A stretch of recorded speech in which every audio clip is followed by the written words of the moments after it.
Crypto.com.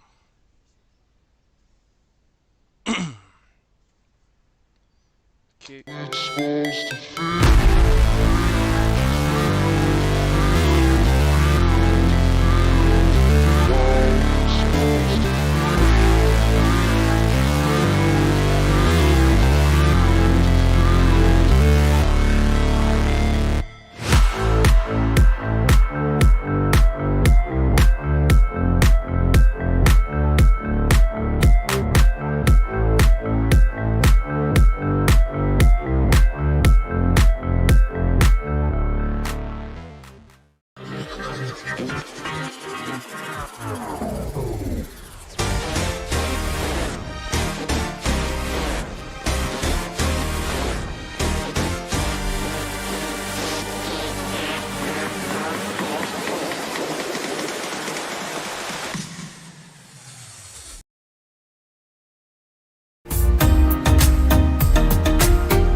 A very good evening, welcome to Champions League Live, and it is match day 8 of the season's league phase. 18 matches, 36 teams, all in action at the one time, and a lot still up for grabs. Only 4 teams out of the 36 that started this season's league phase have been eliminated coming into tonight's games, so still 32 teams fighting for every single place up for grabs. The top 8 is still all but decided. 2 teams are already qualified in Bayern Munich and Arsenal, but still, which one will finish top? That's a question mark. The other 6 spots in the top 8 are still up for grabs, with a couple of English teams in the mix. 5 of the 6 English teams take up those top 8 spots at the moment. Only Manchester City failed to make up that top 8 in terms of English teams.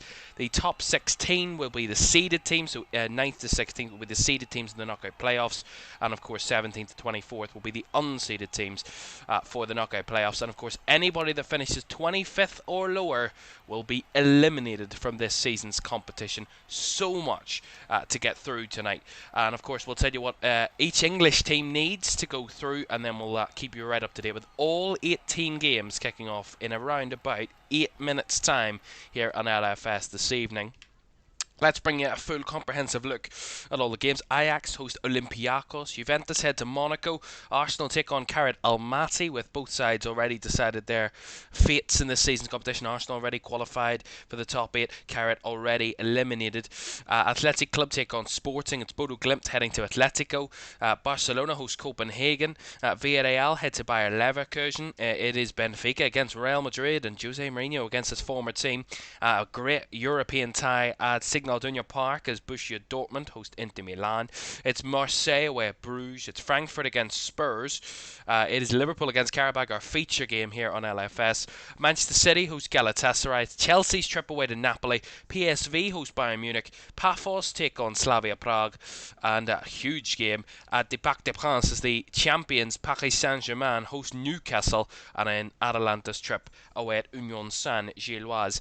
36 teams all up for grabs tonight. It's incredible this week.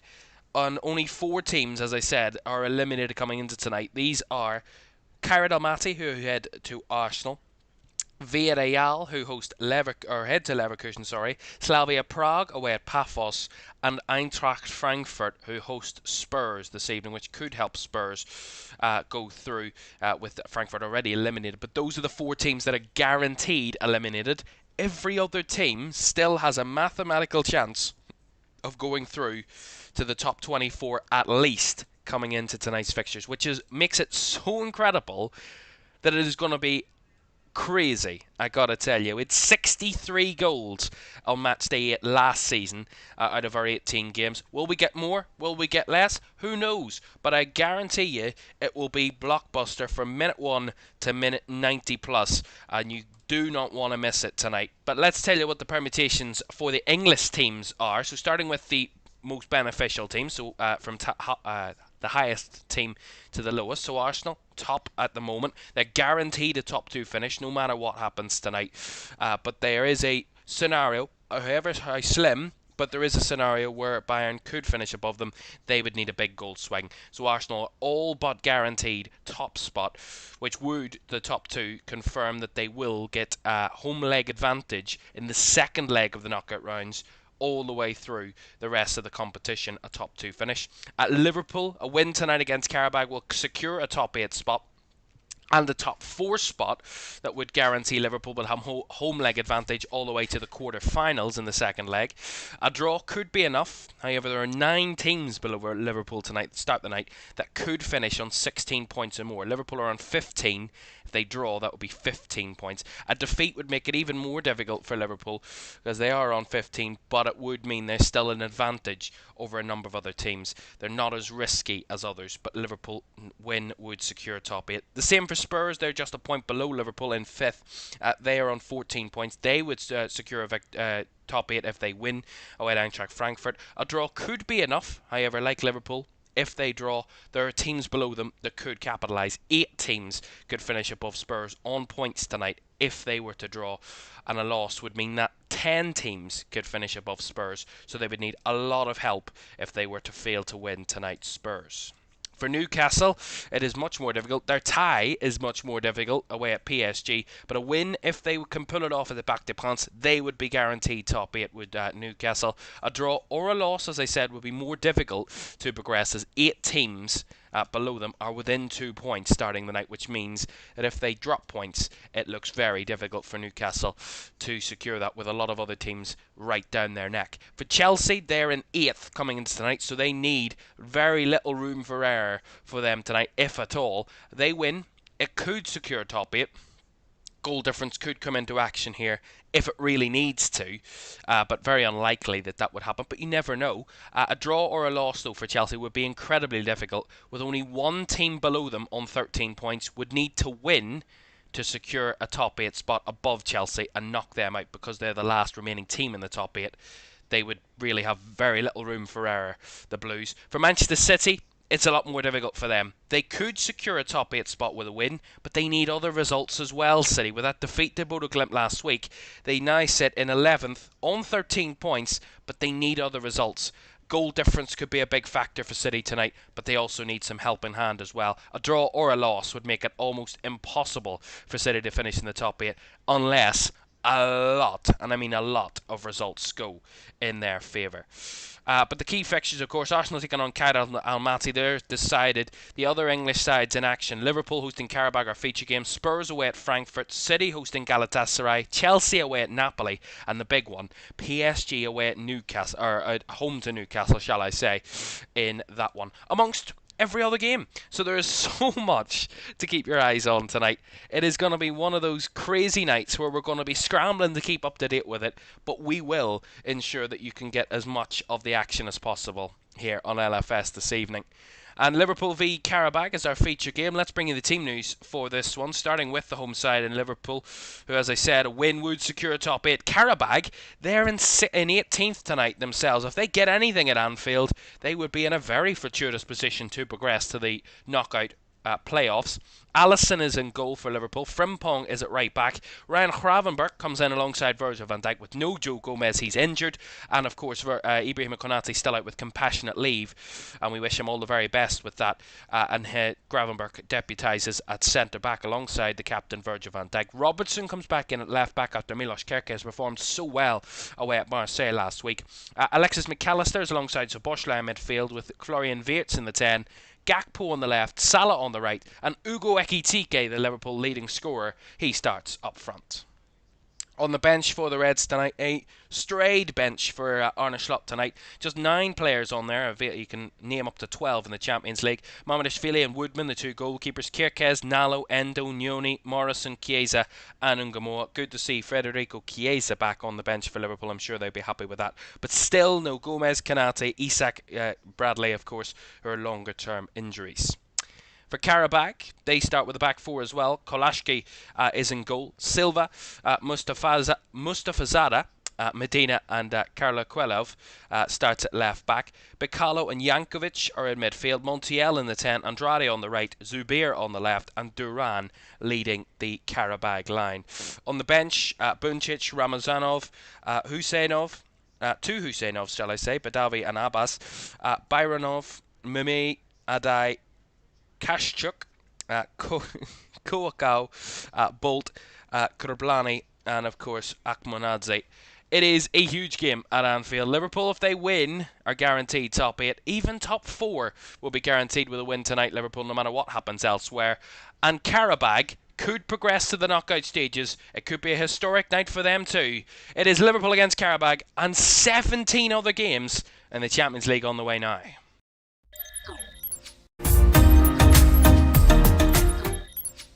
A very good evening. Welcome to Champions League Live. Great to have your company for this one tonight here at Anfield, and of course 17 other games that we will be endeavouring to keep you right up to date with. On the left hand side of your screen we will have the rolling fixtures of all of the games, and they will update for you as the night goes on, and of course we'll keep you right up to date with what the table means at any given moment in tonight's games, because it will be mental, I gotta tell you that. We're underway at Anfield, by the way, for this one. It's great to have your company to join us for this one this evening. Liverpool have been topsy-turvy. Their Champions League form has been good, but their league form hasn't really reflected the quality that they've shown in this season's competition in Europe. 5 wins out of 7 games. The other 2 defeats came at home to PSV and away at Galatasaray. So teams that have made it difficult for Liverpool have succeeded.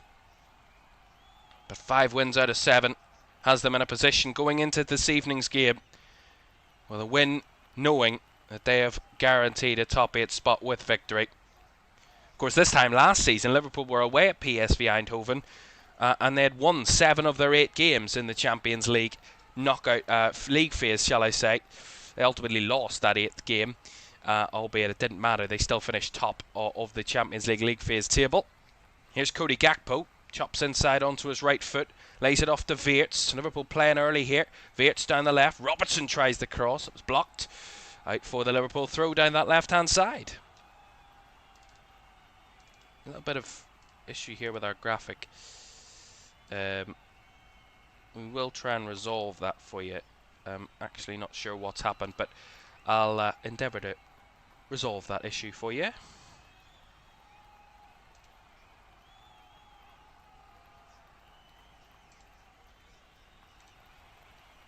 If we get a little bit of a rejig here.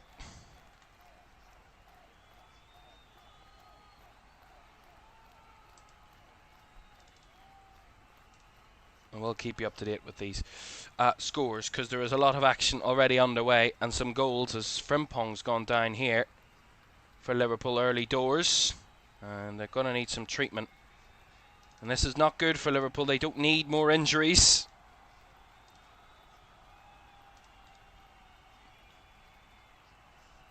And this is the last thing that Liverpool really need for this game tonight. More injury issues to an already really frayed squad. Well, let's tell you, there's a lot of goals flying in already around Europe. Athletic Club have taken the lead against Sporting in that one. In Spain, looks like Wataru Endo's going to be coming on for Liverpool, so it looks like the end of Jeremy Frimpong's night. Oyan Sanchez has given Athletic Club the lead there. Arsenal already won up. Victor Gyökeres after 2 minutes has given them the lead against Kairat.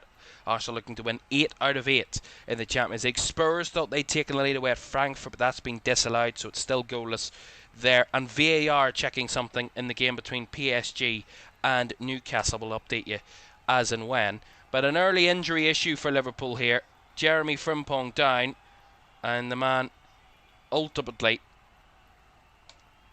that would be coming on for him as it stands is going to be Wataru Endo.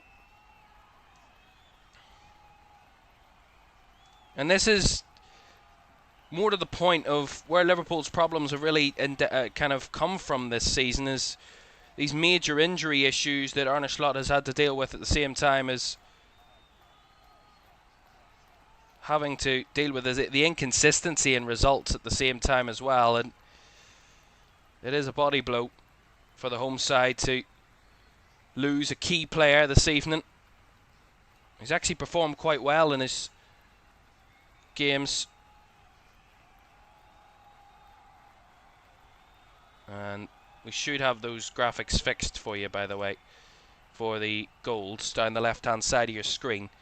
I've just been resolving that issue while the stoppage is in place, so see what way Liverpool work this one out. Of course, no Curtis Jones tonight, he's ill, so even more stretched squad for Liverpool coming into this evening's game. Pressure from Ekitike already on the back line of Qarabag. 5 minutes in, barely had much action. We have a penalty that's been given in the game between PSG and Newcastle. PSG given a penalty in that one. Also, Copenhagen have taken the lead against Barcelona. We'll get there in a moment, because here come Qarabag down the right here at Anfield. Tiptoeing around. Liverpool with everybody back, more or less, at the moment. Jankovic, down the right-hand side it goes.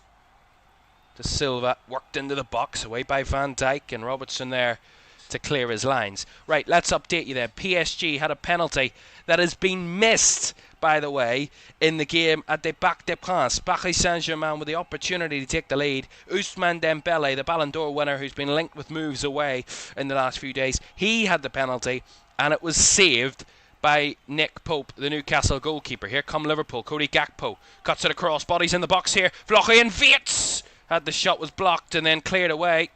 Gakpo, though, falls to McAllister, whose shot was blocked. Szoboszlai trying to keep it alive. Liverpool trying to take the lead there with a couple of opportunities, but Qarabag holding firm early doors. Lots of action so far. So PSG feeling to take the opportunity of taking the lead away at home to Newcastle. Nick Pope with a big save there to keep Newcastle in it. Club Brugge have taken the lead against Marseille this evening. Club Brugge and Marseille both battling for top 24 finishes. Marseille with a defeat tonight, and as it stands, would be 25th and would be knocked out on goal difference. Club Brugge will be 21st if they convert to victory this evening. And the goal there from Mamadou Diakon there to give Bruges the lead. As I said, Copenhagen took the lead against Barcelona. The goal there, Victor Bjarke Dadison has given Copenhagen the lead, which is huge because Barcelona are just on the precipice of top 8 this evening. They have the opportunity to jump into the top 8 with victory, but they're losing. They dropped to 13th.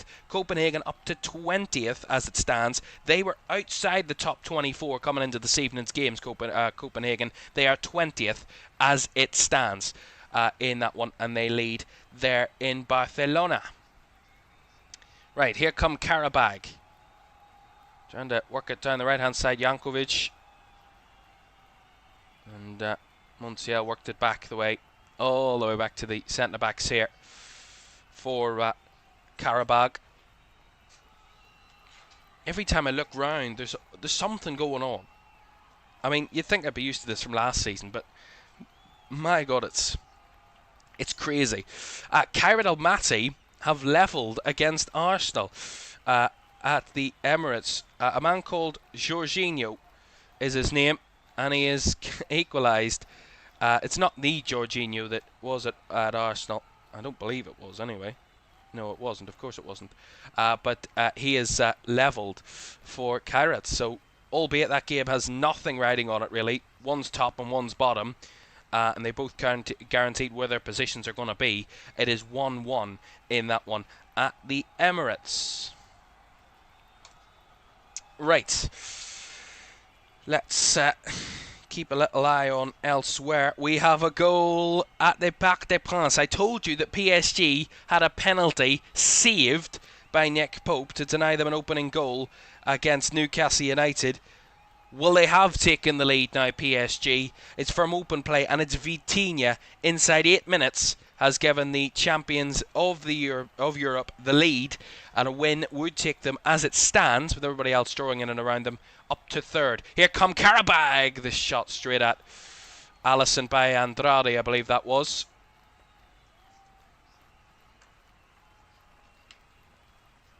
My goodness, all happening so far in these 8 o'clock games. Of course, that huge goal, Vitinha opening the scoring for Paris Saint-Germain. I'm just going to see it here. It's on the breakaway. Kvaratskhelia down that right-hand side for PSG. chops inside, lays it off to Vitinha, edge of the D, works it to the edge of the box and tucks it in that bottom right corner. Pope full stretch, can't keep it out, and PSG take the lead in that one. Huge, because Newcastle, who started the night in the top 8, would drop to 11th as it stands, with everyone else around them drawing. Means they would have the disadvantage because they are currently picking up 0 points and they are already on the same number of points as everybody else, so they're at a disadvantage right now. They're in 11th as it stands, but could change if other results go in their favour, but they need to battle back their early doors. They are losing away at Paris Saint-Germain. Right. No other goals from the games involving English teams. Arsenal have scored. They are 1-1, of course, at the moment with Qarabag. Napoli and Chelsea is goalless, and PSG leading Newcastle, but goalless between Liverpool and Qarabag, goalless between Frankfurt and Spurs. And I was just about to say goalless between Man City and Galatasaray. Well, no, it's not anymore, because we believe we've got a goal and Manchester City are in front. I believe that is the case right now. I can't guarantee that, but I believe that is the case. I'm waiting on full confirmation, but we have heard that Manchester City have taken the lead in that one, which, if is true, would push Manchester City into the top 8, with other results going in their favour as it stands, with Barcelona losing, with Real Madrid, of course, Spurs drawing, Chelsea drawing, Atletico drawing, Atalanta drawing, Newcastle losing. It would all go in City's favour, and who else but Erling Haaland to give Manchester City the lead in that one. If they are to have any hopes of going through tonight, they need a win no matter what, City, and they're already one step closer to doing that. They lead Galatasaray by 1-0 early doors. Of course, a reminder, we have every result scrolling down the left hand side of your screen. If you've missed any of the information, then it is there, and we'll update you on the table at around about 20 minutes in, just to give you a little glimpse of where each team sits and what each result will have live, the impact on the table. As Liverpool on the move here, Salah did enough to lay it off. Gakpo's on the stride, finds Ekitike to 4v4. Ekitike chops inside, tried to find the corner. Wasn't too far away, the Frenchman, as he struck it just wide of that right post. Again, good breakaway from Liverpool, a 4v4. Nicely worked by Salah, who was kind of outnumbered there for a second, but he did well to evade the challenges. Found Gakpo, who laid it out wide to Ugo Ekitike, strode onto his right foot, inside on his right foot, and he tried to curl it to that far corner, and it just spun away from goal in the end. Goes behind for a goal kick to Qarabag, but a big chance there for Liverpool on the breakaway. Right. I mean, if you look on that left-hand side, the lit-up red boxes, the pinkish boxes, show that there's been goals, and they have been flying in the last few seconds, because it has been quite incredible what's been happening so far. I can tell you right now, if I can update you, Club Brugge, I believe, have taken an extra lead. I think they've doubled their lead, I believe, on Marseille. Leverkusen have taken lead against already eliminated Villarreal in that one. As here come Liverpool again down the right. So Boschlei, Salah lifting into the box. Gakpo at the back post. Couldn't direct it past the goalkeeper. Just goes behind for a goal kick. But again, Liverpool threatening. Salah's delivery, Gakpo the target. Did he stay onside here? Gakpo, he maybe just strayed off, just by a half yard or so, but wasn't too far away from getting on the end of that one. Beautiful ball in by Salah. Maybe just a little ahead of Gakpo, but Gakpo, I think, was already a little bit offside nonetheless in that one. Oxford says, with Frimpong injured, does that mean we only have 3 defenders fit? Well, Liverpool at the minute would have Van Dijk, Robertson and Kerkez as the only fit defenders that are in either natural defenders or either injured or available. Or injured or available is what I mean, in terms of Kanadi's not available, but he's not injured. Here comes Gakpo, so yes, you would be correct on that. 2 left backs and 1 centre back. No fit right backs for Liverpool, natural right backs that is, and only 1 fit centre back at the moment. There's Ekitike winning a corner off Silva. So Wataru Endo came in for Jeremy Frimpong, and to be honest, I haven't actually been able to look at Liverpool and what positions they're all playing to know who actually is playing right back, whether it is Endo or whether Szoboszlai's dropped in there, or that could be a possibility, but I'm not actually too sure because I haven't been able to see it consistently so far. I've been glancing in and around everywhere to keep up to date with all these scores. I will update you in a second. Liverpool have a corner here, left-hand side. Dominic Szoboszlai over it. Short of 15 minutes gone, still goalless. Right-footed delivery by Szoboszlai, flicked on by Ekitike. Van Dijk headed off the line, but has it gone in? It has! The referee's watch tells him it's gone across the line, and Liverpool take the lead. It's Alexis McAllister that is celebrating, and Liverpool have the opening goal at Anfield from a second phase of a corner. It was a bit of head tennis in the box, and it was Alexis McAllister with a key header that fired Liverpool into the lead. Despite all the efforts of the goalkeeper, he couldn't keep it from crossing the line definitively. The watch signalled the goal, and we'll see the confirmation of it here. Szoboszlai's delivery, flicked on by Ekitike, bounced to the back post. Then Van Dijk got something to it, and I think McAllister just got that last contact to carry it over the line. The keeper did his utmost best to try and keep it out, but it looked like it clearly crossed the goal line. The watch signalled that it was a goal, and that it is. Liverpool 1-0 against Qarabag.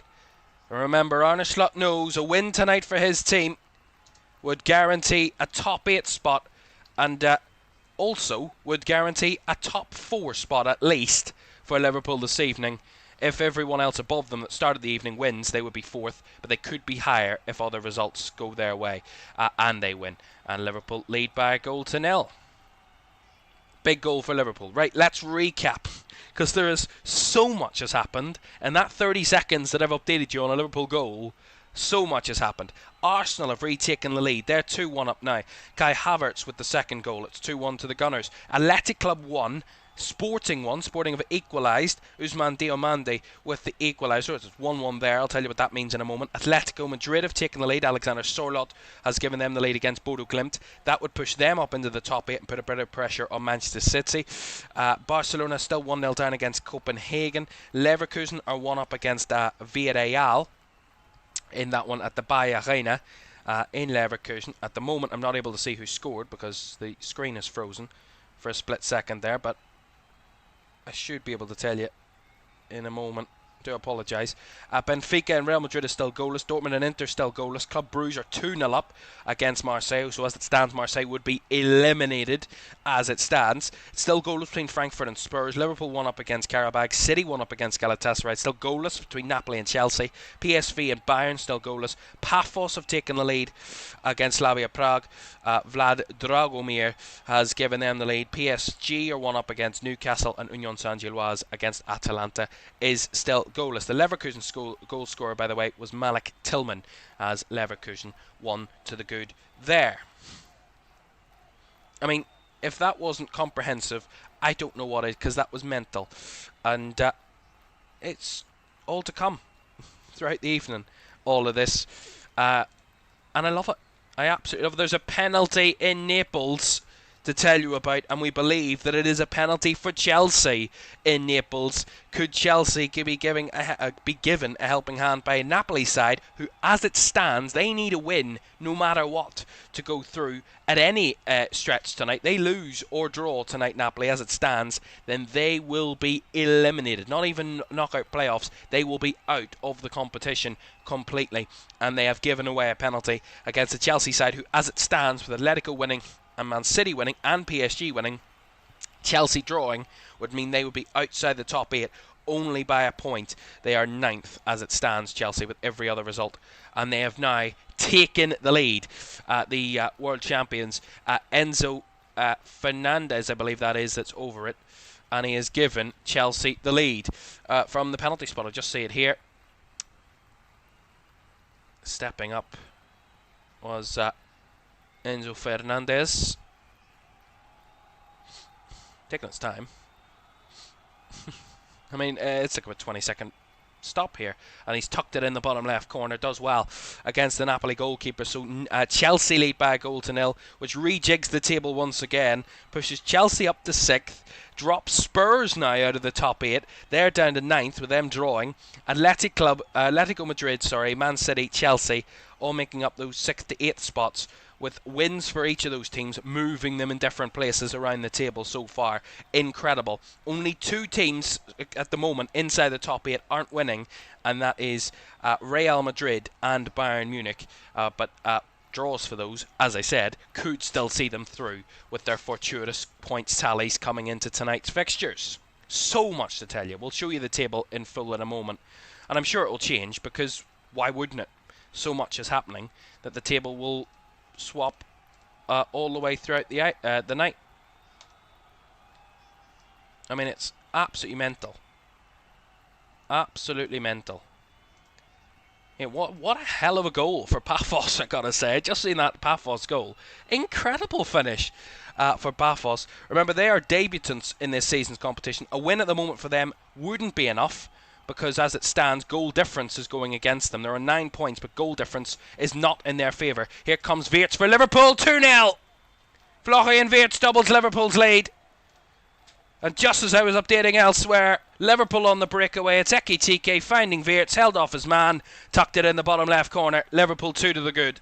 And it looks like Liverpool will be cruising their way to the top 4 spots in the Champions League, and a place in the round of 16 guaranteed, it seems, for Arne Slot's team, who have now doubled their advantage and are now 2-0 up.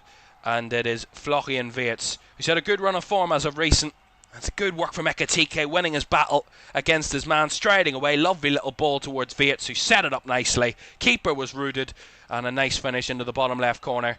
Tucked it home coolly, did Florian Wirtz. Liverpool 2, Qarabag 0. And that is an even better moment for Arne Slot and his team. You can see the pure relief on Arne Slot's face with each of those 2 goals going in, and Liverpool now lead by 2 goals to 0. So after that now, we will hold on a second if I keep an eye on the rest of those goals, so there's nothing else going on before I update you on the table at the moment. As Qarabag come forward, they wanted a foul. The referee's played advantage. Sorry, Nathan. It is flash scores that we're using. It's just on the system that we use. Ball at the back post, headed away by kicked away by Van Dijk, clearing from the Andrade header from the right-hand side. Yeah, it's flash score that's on that left-hand side that using the scores, but our system that we use, or OBS that we use for streaming, is doing the kind of the scrolling motion to keep those scores updated for you. As Liverpool retrieve it well in their own half. McAllister down the line to Gakpo. Gakpo, nice little flick into Ekitike. Good move again from Liverpool, but Ekitike outnumbered with 3 players against him, but nicely won back by Szoboszlai. Flicks it into space for Wirtz, and they're away again here, Liverpool. Having fun at the minute. Here comes Wirtz, lays it into Gakpo. Gakpo in the box, jinks past the man, trying to find the far corner. Defender got in the way of it, and he's given away a free kick there, the Dutchman, for Qarabag. Right, let's update you on the table. Mental this. Arsenal 2-1 up against Kairat means they are top, and at the moment would be winning all 8 of their matches. The first team to do that in the league phase, that would be. They're on 24 points. Bayern drawing, they're in 19th. They stay second as it stands. They would have to lose and have a goal difference swing for Liverpool to go above them as it stands, or Real Madrid, that for that matter, if they were to win. Liverpool as it stands, 2-0 up now. They're on 18 points. They are third. With PSG winning and Real Madrid drawing means that PSG and Liverpool take advantage of that and they jump above Real Madrid. Remember, top 4 spots means you guaranteed the second legs of your knockout rounds at home up until the quarter-finals. The top 2 are guaranteed that position till the semi-finals, are all the way through to the end of the competition, basically. Real Madrid are 5th at the moment with them drawing away at Benfica. Chelsea winning, they're up to 6th. City on 16 points in 7th, as are Atletico Madrid. They're all winning, means there's a points gap between the top 8 teams and the rest at the moment, but that it could all change because the 3 teams outside the top 8, the next 3 teams, Spurs, Sporting and Atalanta, are all currently drawing, and if they turn that into victories, they could all leapfrog the teams that are currently in the top 8. It's mental. Newcastle losing means they are on 13 points and they are dropping down to 12th. Inter drawing, they're on 13 points as well. You're moving up the table. Barca losing, they're dropping down. Juventus and Dortmund staying as they are, but on more points, with them currently drawing. And if we move down the table to the remainder of those spots, Leverkusen, Copenhagen, Galatasaray, Club Brugge, despite Qarabag and Galatasaray both currently losing, they will be going through as it stands with other results in their favour. Monaco and PSV still goalless, and Marseille are just scraping through as it stands because Athletic Club are drawing and not winning.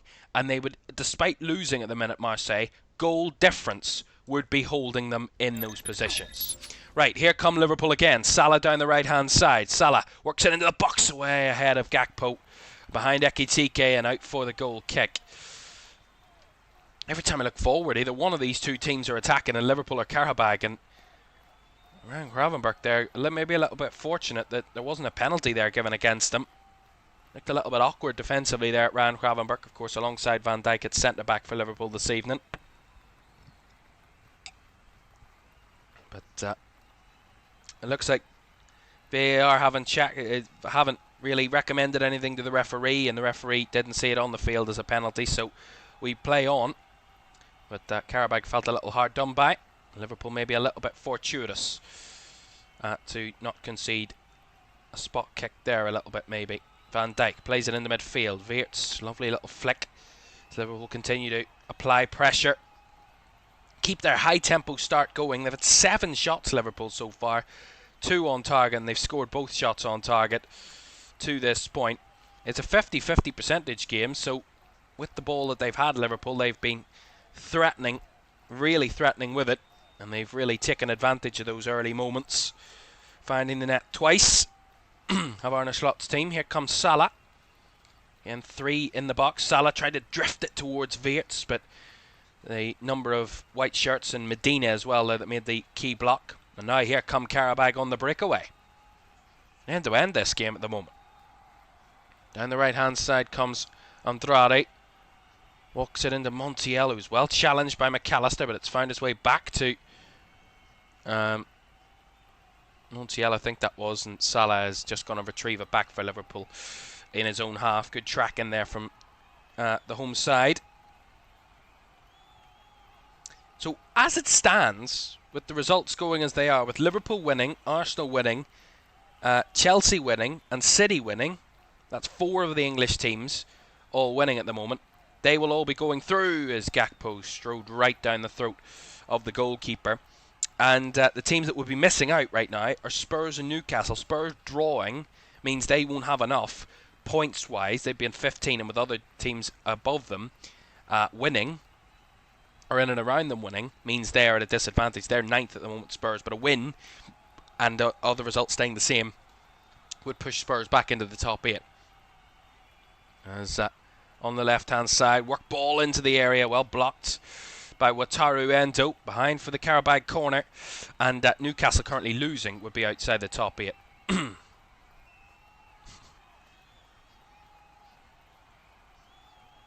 play down the left-hand side, nice little flick, and then Qarabag down that left-hand side winning a corner.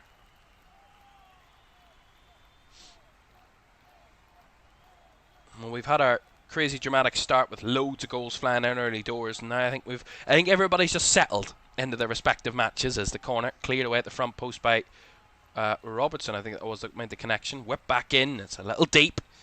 Will find its way down the right though, but Sobbers lies there to pounce, unable to dispossess as he makes a risky pass to the edge of his own area. Luckily he had teammates there to help out, but my goodness, that was far from comfortable, and then the strop from distance from Medina is skied over the bar.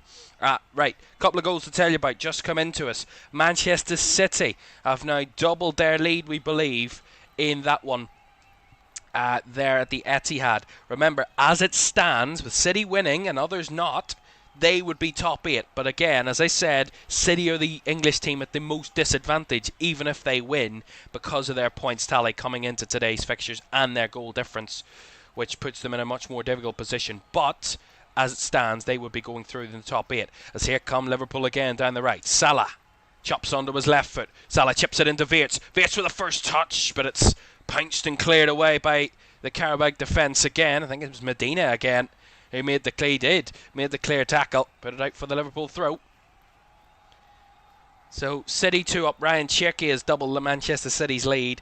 They would stay 7th as it stands at the moment with that one. And another goal to tell you about between Athletic Club and Sporting. Now, I told you about Marseille and what it would mean for Marseille if they were to lose tonight and Athletic Club were drawing in their game. It meant that Marseille were just scraping through. Well, Athletic Club are back in front. They're leading now, which means Marseille would drop out again. They're 25th once more, and that would mean that Athletic Club would jump up to 18th. So a massive swing between going through and not for Athletic Club as it stands, between a draw and a victory, which is hanging in the balance. Goal in Benfica to tell you about in a moment, but here are Liverpool in the final third again. Szoboszlai Ekitike can't find a shooting opportunity, but he's got lots of bodies with him. Gakpo now lays it out to Robertson. Robertson deep. Salah's the target, but too deep from Andy Robertson. Puts it behind for the goal kick. Right. Goal to tell you about in Benfica, between Benfica and Real Madrid. And remember, Real Madrid tonight, they started the night in third. They would guarantee top 4 if they were to win this evening, and they've taken the lead. They are leading Benfica by a goal to nil. Kylian Mbappe with the opener there, which means that they have taken the lead. But Benfica had a penalty initially given and ruled out by VAR. So that's a little bit of an interesting moment. I'm sure Jose Mourinho will have a very good meme face to that, as he always seems to. A Real Madrid leading means they're back up to third, above Liverpool and PSG. But with Liverpool winning, it means they would stay 4th. As I said, Liverpool, as it stands, would stay 4th no matter what. Is the lowest they can finish, Liverpool, tonight with victory. And at the moment, they're 2 to the good. And they can't finish below that, Liverpool, no matter what happens elsewhere. So the top 4 teams that started the night are maintaining their places despite Bayern drawing, but they still have an advantage over the 2 below them that started the night, so they're staying in second as it stands. But remember, that could still change come this evening. Right. Really interested that Spurs have just dropped out of that top 8 and they're sitting 9th at the moment. I don't know whether they would know that or not. They know the job of having to go to Frankfurt and winning. Frankfurt already eliminated and they're pushing Spurs. They've had 5 shots, 2 on target. They've had more of the ball in Frankfurt, but at the moment haven't found that opener for Thomas Frank's team. Remember, they won last week in the Champions League to jump up into the top 8 and give themselves a real chance. But remember, anything other than a win as it stands would see Spurs out of the top 8 come the end of the evening's action. So a lot still to be concluded. Here come Qarabag down that right hand side. Ball a little overhit, but Andrade keeps it in play. Gets it back to Silva. Montiel back to Andrade. Liverpool with ample bodies back, 7 in and around the areas. Van Dijk gets his head to the cross, clears it away. We thought there was a huge goal in Amsterdam between Ajax and Olympiacos. Now remember, Olympiacos and Ajax are both scrapping for a top 24 spot. Ajax at the moment on 6 points coming into this evening's game. They need a mini miracle if they're going to go through. They thought they'd taken the lead. That's been disallowed. Olympiacos, with a draw, are on 9 points, which would see them outside the top 24 on goal difference as it stands, but they could still improve that position if results go their way. My goodness. Right. Massive goal to tell you about in Naples. Chelsea took the lead from the penalty spot, which would guarantee Chelsea a top 8 spot as it stood, as Alisson had to make a scrappling save there. Gakpo did it well, and Ekitike on the breakaway to Salah. Tell you about that goal in Naples in the moment. Salah plays it through, little head of Wirtz and Gakpo. Comes to nothing. And Chelsea, who are 1-0 up, Napoli have levelled. and Napoli are trying to keep their Champions League campaign alive. Remember, they would be eliminated if anything other than victory tonight. They've got themselves back on terms, and that also not only pushes them closer to progressing, but knocks Chelsea out of the top 8 as it stands, with Chelsea now dropping to 9th, a point below Spurs, who are back into the top 8, despite not having done anything in their game, but a result that has gone in their favour as it stands. And the goal from Antonio Vergara has levelled for Napoli and Naples. It is Napoli 1, Chelsea 1. Now remember, Napoli as it stands would still be eliminated. They would have to win to go through as it stands. There are 9 points with a draw. Of course, they would go to 11 with a victory, and that would push them well up the table. But they need victory, Napoli. But they're one step closer to getting that. Remember, Chelsea, if they were to win, they would have a very good chance of going through to the top 8 if results helped them a little bit. But at the moment, not helping them too much, as they aren't doing their own job as it stands. Here's Endo working in the box. Lovely little endeavour. Find the ball to Salah. Still has it as he edges away from the box. Lays it off to Robertson. He's going to have a go here, Robertson. Just over the crossbar from the Scotsman. And it remains 2-0 to Liverpool and a goal kick to Qarabag. But the crowd applauding the Liverpool play, enjoying their team's performance so far tonight, are the home crowd. And they can't say that too much this season. They've watched their team get thumped at home by PSV Eindhoven. They've seen a couple of poor results. Burnley at home in the league as well recently, Liverpool fans. So I think they need a little bit of a breather this evening. Leverkusen are now 2-0 up against Villarreal. Villarreal already eliminated, by the way, but big for Leverkusen. They're now 2 to the good, and they are moving up the table quite considerably with a 2-0 victory. Malik Tillman with both goals for Bayer Leverkusen. A fantastic night it looks like it's going to be for them. Bodo Glimt have levelled against Atletico Madrid. Now this is another twister, because Atletico were taking up a top 8 spot with a victory. And, I mean, honestly, I told you this would be crazy. I told you it would be. And now, Chelsea, who dropped out of the top 8 and give Spurs a top 8 spot. Hold on a second. Here's Szoboszlai! Straight down the throat of the goalkeeper at the moment. Liverpool pushing for that third goal. They lead by 2-0. About 9 minutes to go in the first half, which just flew by the way. And they are 2 to the good, Liverpool, so it's good as they stand. But with Bodo Glimt levelling at the Wanda Metropolitano in Madrid against Atletico, drops Atletico out of the top 8. It pushes Chelsea back up into the top 8 and Spurs a step higher into 7th. Quite remarkable what is happening there. But remember, Chelsea and Atletico, they're both drawing at the moment now. It's goal difference that separates those two teams, along with Atalanta, who are currently drawing just below them. So it is literally on not even a knife edge. I mean, the thread of a needle difference between the teams. Good anticipation there by Gakpo to step in and win it back for Liverpool. On the breakaway again here are the home team. Gakpo lays it into Salah as Gakpo was tackled. Salah in the box. Lots of white shirts in his way as he can't win it back, but Gakpo's done well to retrieve it for him as he got back to his feet. Now Szoboszlai, and Liverpool maybe just taking a breather a little bit for now at the moment, but they're pushing for that third goal just to help secure what they need tonight, which is victory. Remember, Liverpool guaranteed a top 4 spot if they win this evening, and no doubts about that as it stands. The way they've played this first half, they've been by far the better team, but 2-0, the most dangerous scoreline in football, and I'm sure Liverpool will know that more than anyone else as of recent. In the way that things have gone in their recent games, they've not been completely solid. But Marseille was a little bit of an outlier last week when they won 3-0 and fairly comfortable throughout the game.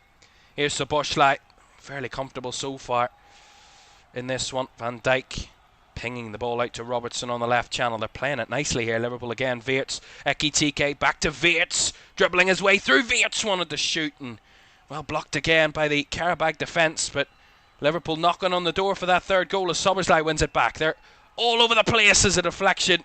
Takes it behind for the corner off Medina. Liverpool corner incoming, and his body's on the floor here in Qarabag colours. Yeah, again, good play by Liverpool. Well won back by Szoboszlai. Strode towards the edge of the area and had his strike deflected behind for the corner. But they wanted a foul here, Qarabag. Wirtz on, I couldn't quite see who it was, but Wanted a foul, not going to get one, and it's just going to be a Liverpool corner.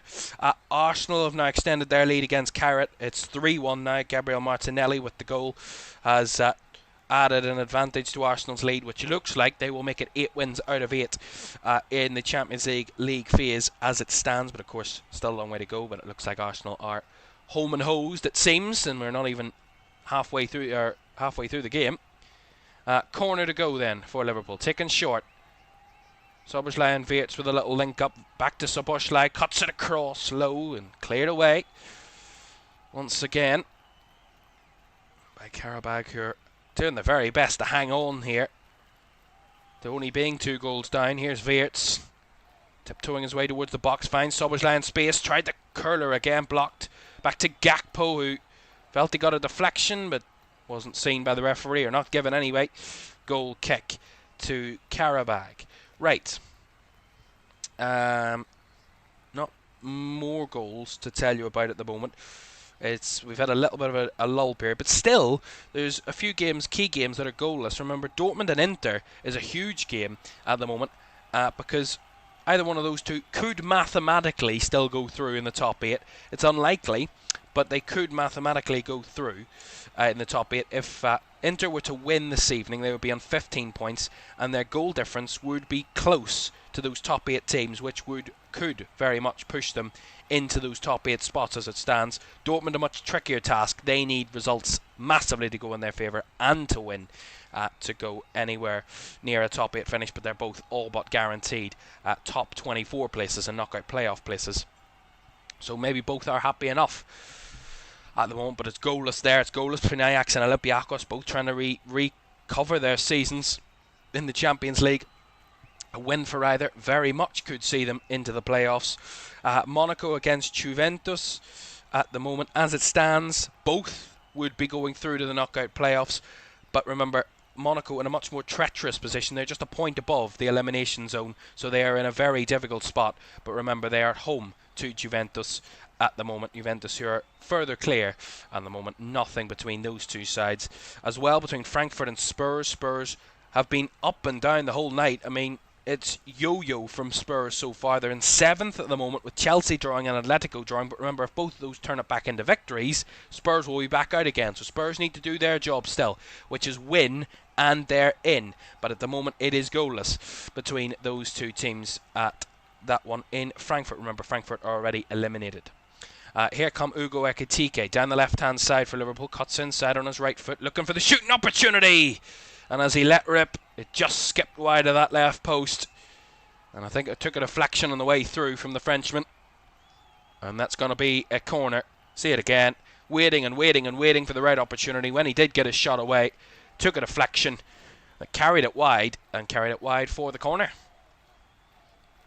3 minutes to go with the first half, which is absolutely soared by the way. I mean, it has not felt like 45 minutes of football to this stage. It has been electric, and of course we'll give you a full comprehensive update on every team and their scores, what it means for their table at half time, so don't worry about that. Szoboszlai, left hand side, right footed delivery, deep to the back post, headed down, it's dangerous, it's pounced upon by Gakpo, who wanted a corner and is going to get a corner. Wasn't too far away from goal there, Cody Gakpo. Szoboszlai's delivery again, awkwardly defended by Qarabag. I think the goalkeeper got something to it, but he kind of took all the sting out of it, allowed Gakpo to get on the end of it, and as it was struck, it deflected behind for a corner. But Qarabag looking a little bit nervy from those set pieces. Another goal in Naples to tell you about. We'll get to that in a moment. That is a huge goal in Naples. And Liverpool have another corner on this right-hand side.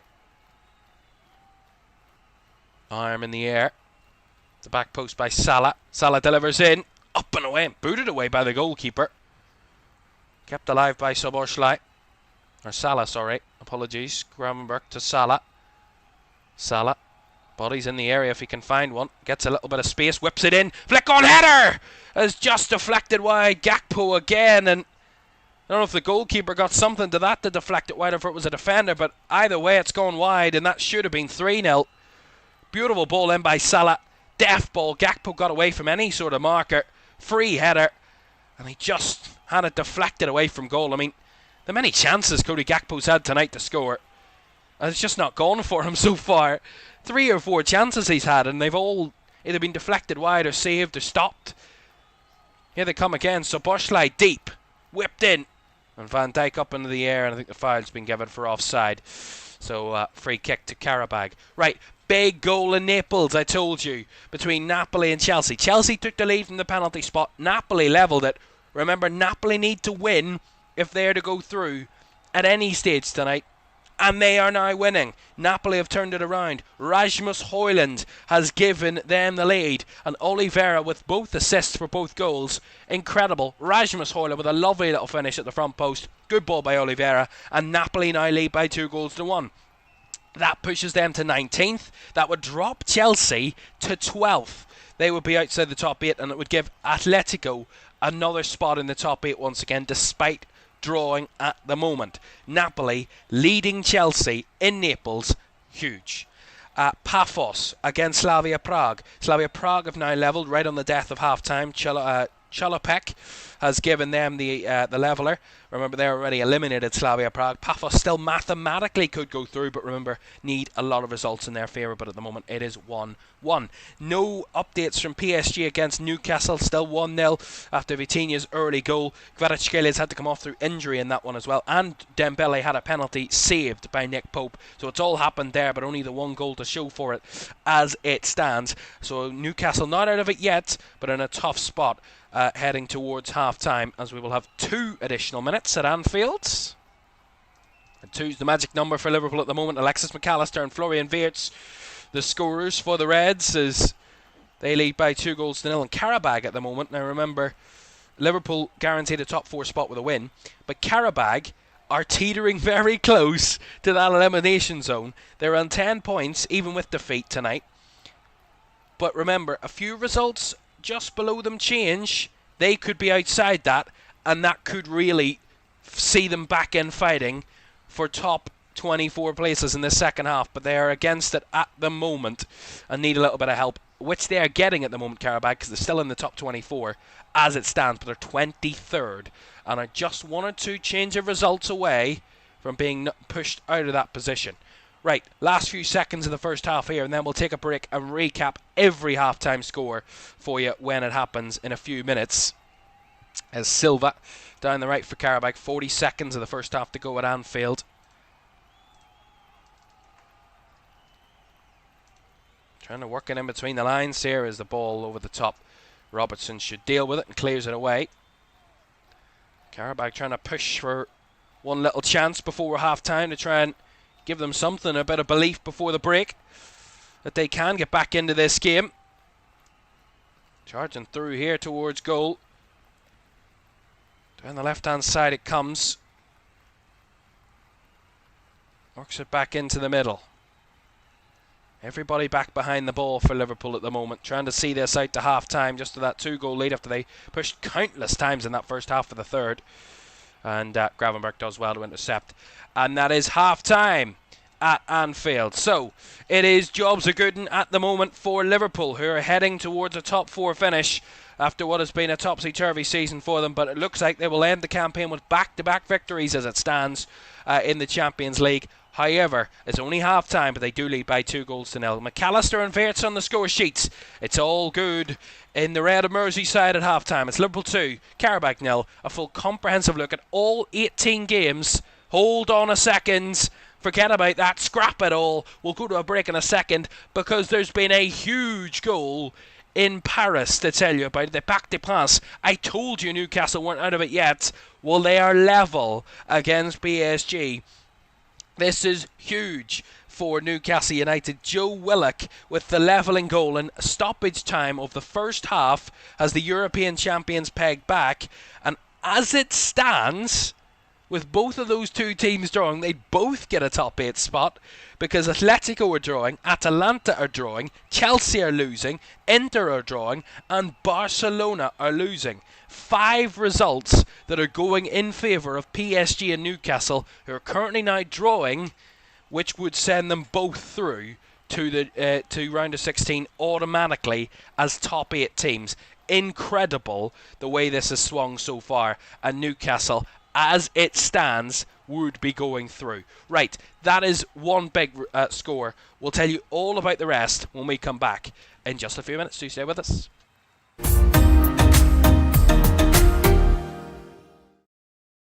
Sure, one last kick.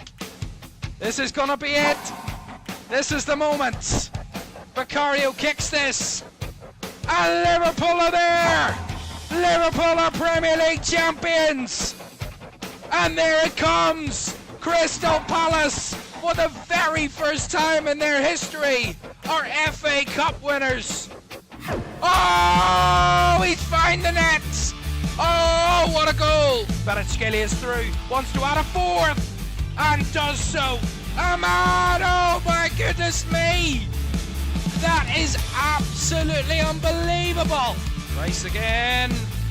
Oh!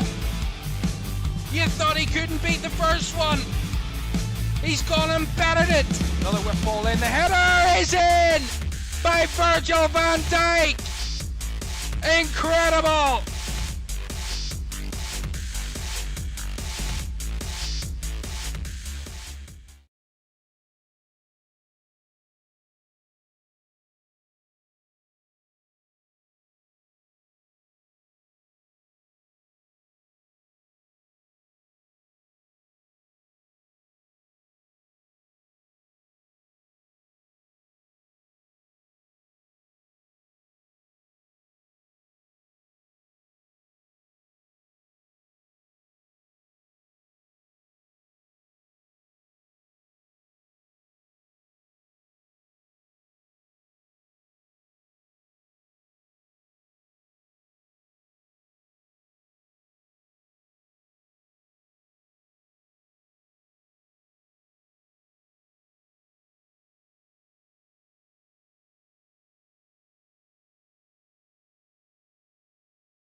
Welcome back to Champions League Live. At half-time, it is Liverpool 2, Qarabag 0 in our feature game this evening. Alexis McAllister and Florian Wirtz with the 2 goals for the home side to be leading at the break. We'll give you a full comprehensive look at the scores at the moment because I haven't done them.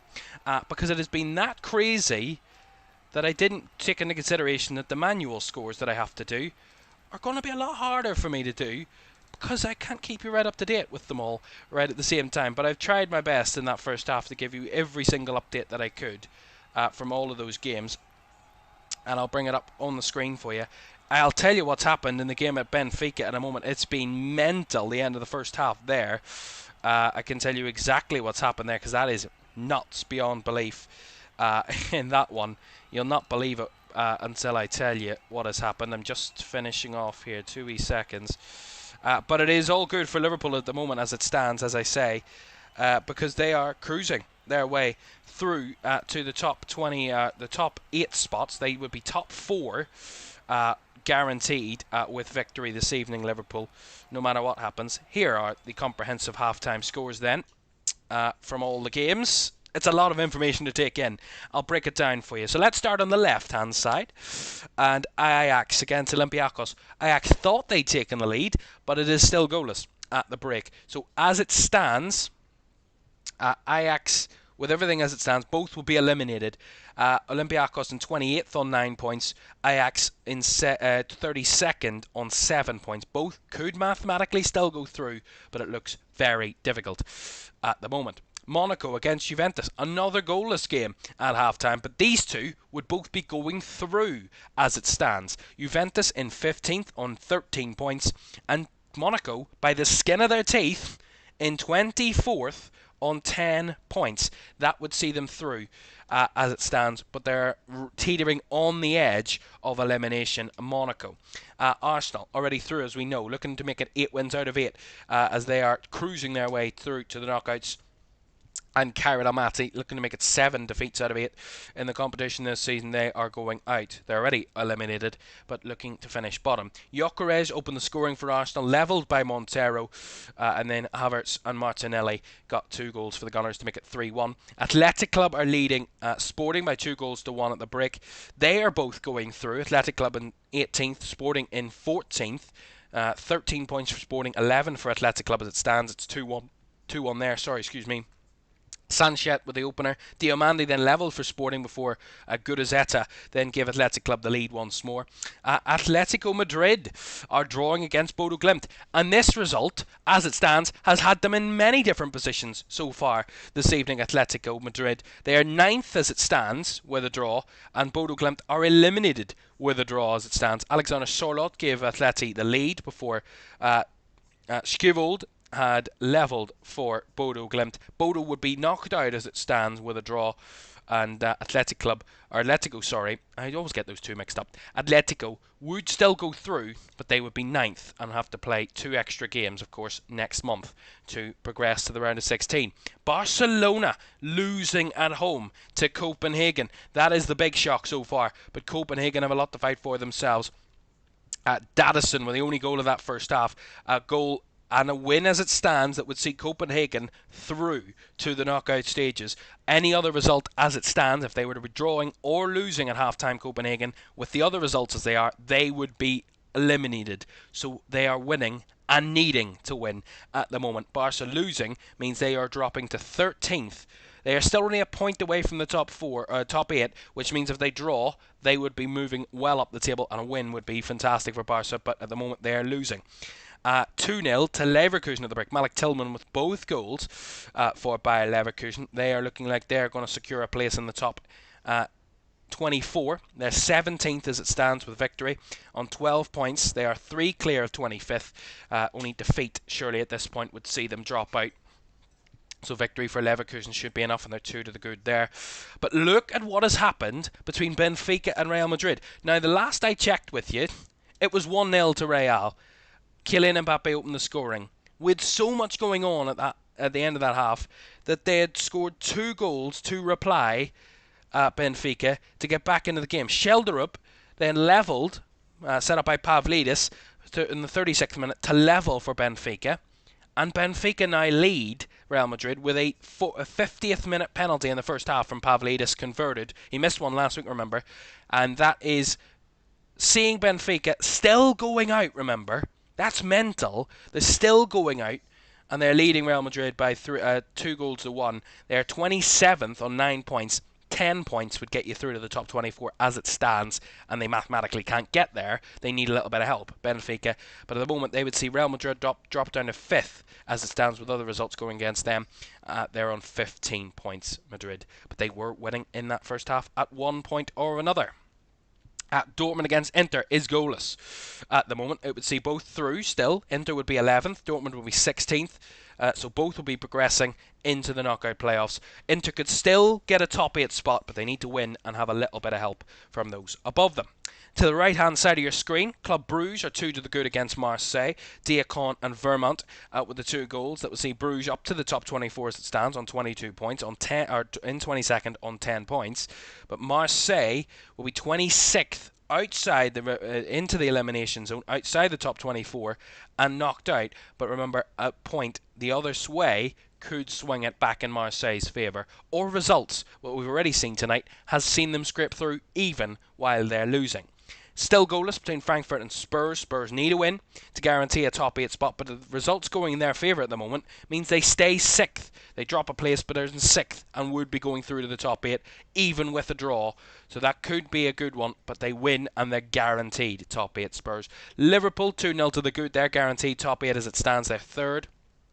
Qarabag, we told you, could still go through with defeat tonight. They're 23rd, but if some results go against them, then that could change for Qarabag, which could change the dynamics at Anfield.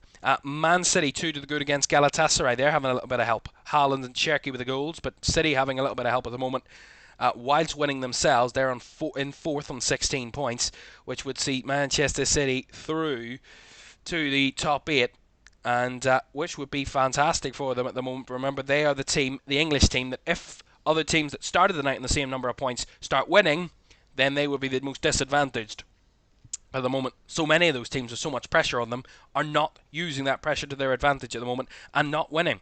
Napoli 2-1 up against Chelsea. Chelsea took the lead from the penalty spot, Enzo Fernandez, but Vergara and Højlund have turned it around and Napoli lead by 2-1. Napoli started the night knowing a victory was needed to go through. They're winning. They're in 19th on 11 points, and Chelsea down to 12th with defeat. They're on 13 points, and a top 8 spot would be guaranteed, all but guaranteed for Chelsea if they were to win this game, which they were doing at one point. And Napoli, any other result right now would see them eliminated, so they are in a must-win situation still to go through. PSV Eindhoven against Bayern Munich is goalless. I mean, it's pointless talking about that, really. PSV, actually, sorry, apologies. I don't want to be disrespectful. It's not pointless, because PSV, if they win, will go through. At the moment, they're 25th. They're just outside that top 24 spot, so they could still go through with victory. Bayern Munich in second at the moment. Guaranteed top 8 at the moment are Bayern, but want to secure a top 2 spot, which would mean they would have the second legs at home all the way through the remainder of the competition. Pafos against Slavia Prague is 1-1. Dragomir with the opener for Pafos, and Chalopek with the leveller for Slavia Prague. Prague already eliminated. Pafos all but eliminated. They need a mathematical miracle if they are to go through. The drama at the end of the first half of the Parc des Princes. PSG, the reigning champions, against Newcastle. It's 1-1. Ousmane Dembele had a penalty save. Vitinha then scored to give PSG the lead. And then Joe Willock, in the added time of the first half, levelled for Newcastle to make it 1-1, which, as it stands, would see both teams through to the round of 16 because of results going in their favour, with Atletico Madrid, Atalanta, Inter, Chelsea and Barcelona, and Sporting, shall I say too, all either drawing or losing, which would be incredibly beneficial to both PSG and Newcastle, who are teetering above those in those top 8 spots, but by the skin of their teeth. Incredibly close. And Union Saint-Gilloise against Atalanta is goalless. Union Saint-Gilloise all but eliminated. They're not out yet, but they, as Pafos, need a mathematical miracle. Atalanta 10th with a draw. They want the top 8 spot. They can get one with victory as it stands. Right, 18 games at the halfway point. We've the second half coming up in literally less than a minute, so more drama, more change of the table, and so much still to come. Who will get top 8? Who will be in the knockout playoffs? And who will be heading and packing their bags back home and not seeing this competition, at least until next season? We will find out. Big second half to come. Even better than big. Enormous. Huge. Whatever words you want to use. But the second half is on the way next. Do stay with us.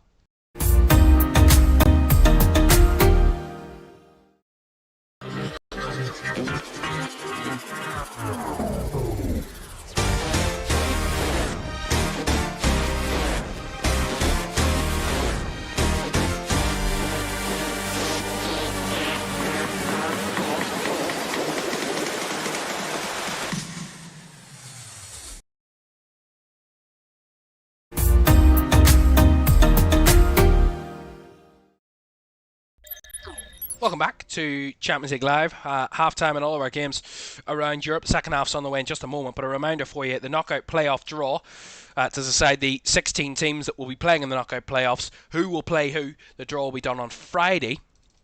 The time still to be decided, but it will be this Friday afternoon, and we'll have the details of that for the knockout playoffs that will take place the 17th and 18th for the first legs and 24th and 25th for the second legs of February. And any team that goes through the round of 16 won't play in the Champions League until the 10th of March once again. Right, second half about to get underway here at Anfield. Liverpool lead by 2-0. That would see them through to the top 8, into the top 4 as well, which would guarantee Liverpool home leg advantage in the second leg right the way through to the quarter-final stage. And the semi-final stage will be an open draw for Liverpool at that point if they were to finish in the top 4. If they were to get second, which is still mathematically possible, they need a little bit of a goal swing as well as Bayern to lose. But that would guarantee a place in the or a home leg advantage and all the way through to the remainder of the competition, right up until the final, of course, where you can't have home advantage. But that would be the case. But Liverpool at the moment in third in the Champions League. Right, second half's underway then. And Liverpool pushing towards the Kop end, 2 to the good, and Qarabag know as it stands. There's an issue for a Qarabag player at the start of the half. So he just collided. Silva collided with Van Dijk a little bit there, so a bit of pain there right from the off. Oh my goodness, a huge goal to tell you about in Frankfurt. We have been talking all night about how Spurs needed to do their job to get through to the top 8. Everybody else have been giving them a helping hand and maybe pushing them in and out of the top 8. Remember, Spurs win and they are in. Like Liverpool tonight, win and they're in, and they're now winning. Randall Colomowani with the goal has given Spurs an early lead in the second half. They've been pushing for it the whole way through the first half, but they've now found it, and that would guarantee a top 4 spot for Spurs as it stands. With Real Madrid losing, they would be jump up to 4th, Spurs. As it stands, Randall Colomowani with a huge goal. It would drop City down to 5th, Real Madrid down to 6th, PSG and Newcastle would stay 7th and 8th, Liverpool would stay in 3rd, but Spurs up to 4th. And my goodness, quite fantastic what is happening there. Of course, Spurs were already in the top 8 with a draw and other results going in their favour, but a win guarantees, no matter what happens elsewhere, Spurs will be in the round of 16. Salah steps inside for Liverpool here. Nice little 1-2 with McAllister as it comes out to Robertson. Now down the left is Gakpo. Body's in the box. Gakpo chops it into the middle. Wait. In front of Ekitike, they're the defender. And Qarabag clear the lines quite comfortably there on that occasion. Gravenberg wins it back to Endo. Now Szoboszlai through the lines, finding the space. Salah's got time and space. Trying to shoot, was blocked on the way through. Liverpool starting to push again. Early doors here for that 3rd goal. A lead by 2-0 and want another one to Arne Slot's team at the moment. They had a total of 16 shots in that first half, Liverpool, 5 on target. They dominated the first half, and the scoreline reflecting that. My goodness. Well, at least all the English teams are keeping us entertained tonight. We knew that it would be so intriguing. Here's Salah dribbling towards the area. Wanted a foul for going down. He's now been given that free kick, but the referee took a split second to figure it out and is now going to give the foul. See it again here. This looks like he was clipped there, Salah. He was slightly tripped. And that's going to be a free kick to Liverpool right on the edge of the area. Remember, they scored from a free kick last week in Marseille, Liverpool. Dominic Szoboszlai with the audacious effort, low and hard to the bottom right corner to give Liverpool the opening goal last week. Now they have a free kick in a position similar. He scored as well from a free kick against Bournemouth at the weekend despite defeat. I mean, it would be an unusual record to score, I think, 3 free kicks in 3 successive games. I don't know if that's a unique stat. It probably would be. But he's got the opportunity. And we'll wait on this free kick because there's drama and action elsewhere. Goal in Barcelona to tell you about. We'll get to that in a moment. It's huge, as it always is in this competition tonight. Every goal is huge, and this one certainly is. And we'll tell you about it in a second, as Liverpool have a little bit of a debate on who's going to take this. Szoboszlai, Wirtz, Salah are over it. Gakpo's on the scene as well. But I mean, I would bet. I mean, do you know what? I'll not say that. I was going to say I'll bet my house on Dominic Szoboszlai taking it, but maybe that's the double bluff. Everybody thinks he's going to take it, and then he doesn't. Salah's there. It does benefit a right footer. I mean, it benefits both. You could curl it in that top left corner with the left foot, and you could spin it round the defence into the bottom right corner with the right footer. So, possible either way here. Goal at the Nou Camp to tell you about. Barcelona have levelled against Copenhagen, which is huge for them. We'll tell you what that means for the table in a second as we're waiting this Liverpool free kick. Salah and Szoboszlai over it. Whistle goes. Let's see, right on the edge of the area here. It's Dominic Szoboszlai leaves it. Salah curls it into the corner. Beautiful goal. 3-0. That should be game, set, and match for the home team. Mo Salah with a perler. And Liverpool have scored a set piece, a free kick in 3 successive games. Szoboszlai with the first 2. And he probably duped everybody into believing that he would take this one. Well, no. Mo Salah steps up. Mo Salah takes. Liverpool 3. Qarabag 0. That should be game, set and match to the home team. See it again here. Szoboszlai, little bit of a roll. Set it up beautifully for Salah, who curled it into that far corner. Beautiful little goal. I think keeper was a little bit off balance. I don't think he was far enough to that right-hand side anyway. He just kind of hid himself behind the wall a little bit, the goalkeeper, but take nothing away from the technique, the finish. And Liverpool are coming alive from set pieces. That's 3 games in a row they've scored a free kick. I mean, that's probably a unique stat. But Liverpool are a streaky team. When they do something right, they seem to do it constantly. They're a streaky team like that, Liverpool. And so far they're cruising their way to victory here at Anfield. Right, and they could be adding another there as they pushed into the box again. So Barcelona level against Copenhagen, as I told you. Robert Lewandowski with a leveller. Means Barca are up towards 9th. So they're still outside the top 8 on goal difference. But they're 9th at the moment. It would drop Copenhagen outside the top 24, which is huge for them. It's devastating for them, it would be. As it stands, remember they can still bounce back and win and still guarantee it. But Barca, with a win or a draw, could very much be in the conversation for a top 8 finish. But as it stands, they're 9th and are drawing at the moment. Meaning, as it stands, a win would be the only way for Barca to go through in the top 8, unless other results go in their favour a little more as the night goes on. But you never know, that could very much happen. A reminder for you, of course, once all tonight's done, we'll recap every score, every result, and we'll tell you where everybody's finished in the table comprehensively. Salah, Ekitike, trying to dribble it back to Salah, but nicely intercepted by the Qarabag defence. There's a heavy touch in the middle. Well challenged by McAllister. Nice Szoboszlai finding it to Wataru Endo. Down the right-hand side comes Wirtz. Salah couldn't quite return the favour, but Szoboszlai's there to pick it up loose again. Szoboszlai cuts it back to Robertson. Now across to Gakpo. Liverpool in again. Gakpo trying to work an angle. Finds McAllister. Trying to go for the 1-2. Just well blocked again by the Qarabag defence. But Liverpool knocking on the door once more. Right. Take a break from this game again. Let's see what's happening elsewhere. Big goal in Amsterdam. Ajax thought they'd taken the lead in the first half against Olympiacos. Well, it is the visitors that have now taken the lead in that one. Gelson Martins. Salah had a chance. Couldn't quite get on the end of it. And the right finish to take it past the goalkeeper. Cleared away by Qarabag. But Olympiacos have taken the lead against Ajax. Olympiacos would jump up to 18th as it stands with victory. And that would be huge for them. As it stands, Ajax would be eliminated, of course, with anything other than victory and help elsewhere. Salah dribbling into the box. Couldn't quite find the shooting opportunity after Ekitike got him in there. But Liverpool turning the screw and are not letting the Qarabag off with it easily here. They've piled on the pressure and are not letting up one bit. Robertson's deep cross. Ekitike! An inaccurate header sends it cascading wide of the goal, but on target there it would have been 4, but Ekitike, beautiful ball by Andy Robertson, and Ekitike just doesn't get the header right off target. Goal kick. Right, so as I was saying, Olympiacos up into the top 24. Ajax would be eliminated as it stands at the moment in that one.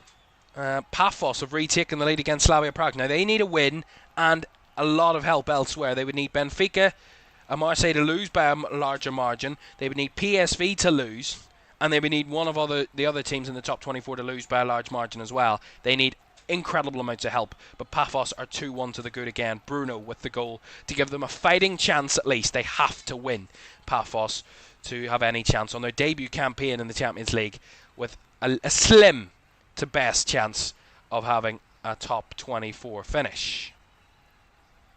Oh, Qarabag a little loose in possession again, giving away to Salah. Charging away is Salah. Down the right-hand side comes Wirtz. Swung it back across to Ekitike under pressure. Did well to evade the challenges. McAllister. Now Cody Gakpo. Good save. And put behind for the corner. And Gakpo, who sealed victory for Liverpool last week in Marseille, could have added a fourth to Liverpool's lead there. And again, he's had so many chances tonight, Cody Gakpo. That one well saved by the goalkeeper. I mean, quite honestly, 3 Liverpool players have scored tonight, and none of them have been the most dangerous. I think Cody Gakpo has been the most dangerous Liverpool player all night. Genuinely. Ball whipped in from the corner. I think it came off the head of McAllister, was it, or Wirtz last, and that's gone for a goal kick. He's had 4 shots tonight, Gakpo. 2 on target and 2 blocked. He's been all over at Qarabag this evening, and some big chances he hasn't taken. I think that was his 5th shot, if I'm not mistaken. That was well saved by the goalkeeper, but my goodness, he's been threatening. Endo, good challenging, wins the ball back high for Liverpool. They've done that well tonight. Salah into the box, just took a little bit of a heavy touch that just lost possession there. The ball chipped in behind Liverpool midfield here. It's 4v3 in Liverpool's favour, but Qarabag on the move. Montiel, nicely intercepted by the backtracking Gakpo, and that's taken beautifully by Ekitike in a foot race. He's beaten past his man, Ekitike! That is pure and utter class from Ugo Ekitike. Spinning past players for fun, and he makes it 4-0 to Liverpool. That was top tier from Ugo Ekitike. That is incredible. Absolutely selling his defender, and Liverpool have a 4th, and that is no doubt, if it wasn't game, set, and match before, it definitely is now. It's about how many for Liverpool now at this stage, and Ugo Ekitike takes a bite, and rightfully so, because that is one hell of a goal. One hell of a goal. I mean, he had so much hard work to do. I mean, first touch to take it away from one defender, then to spin it over another defender, and then 1v1 past the goalkeeper. Lovely finish. But, I mean, the audacity from Ekitike. First touch is fantastic. Second little touch round the man is fantastic as well. And the finish, a little bit of help from the goalkeeper. But my goodness, Ugo Ekitike taken a bye, rightfully so. Fantastic from Ugo Ekitike. The Frenchman has lit it up for Liverpool this season. And my goodness, no doubt he's been one of their best players. Arne Slot laughing and smiling, because that is the individual quality that Ugo Ekitike possesses, and that was all him. All him. Incredible. 4-0 to Liverpool, but my goodness, Ugo Ekitike. Just glorious. Absolutely glorious. There's just no other words for it. I mean, that's top tier. As Endo a little bit too excited there to try and win the ball back. Jankovic going down under a foul. Every time I look at it, it's just a sensational goal. 4-0 to Liverpool. Quite remarkable at the moment. And they're doing what they expected and wanted and needed to do tonight, Liverpool, to claim a victory, to secure top 8 and top 4. Certainly they're 3rd as it stands, as I said, cruising their way into 3rd place.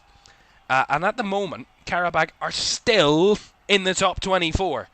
Their fans, despite being 4-0 down, despite being thumped here at the moment, they are still going through, because other results are going in their favour.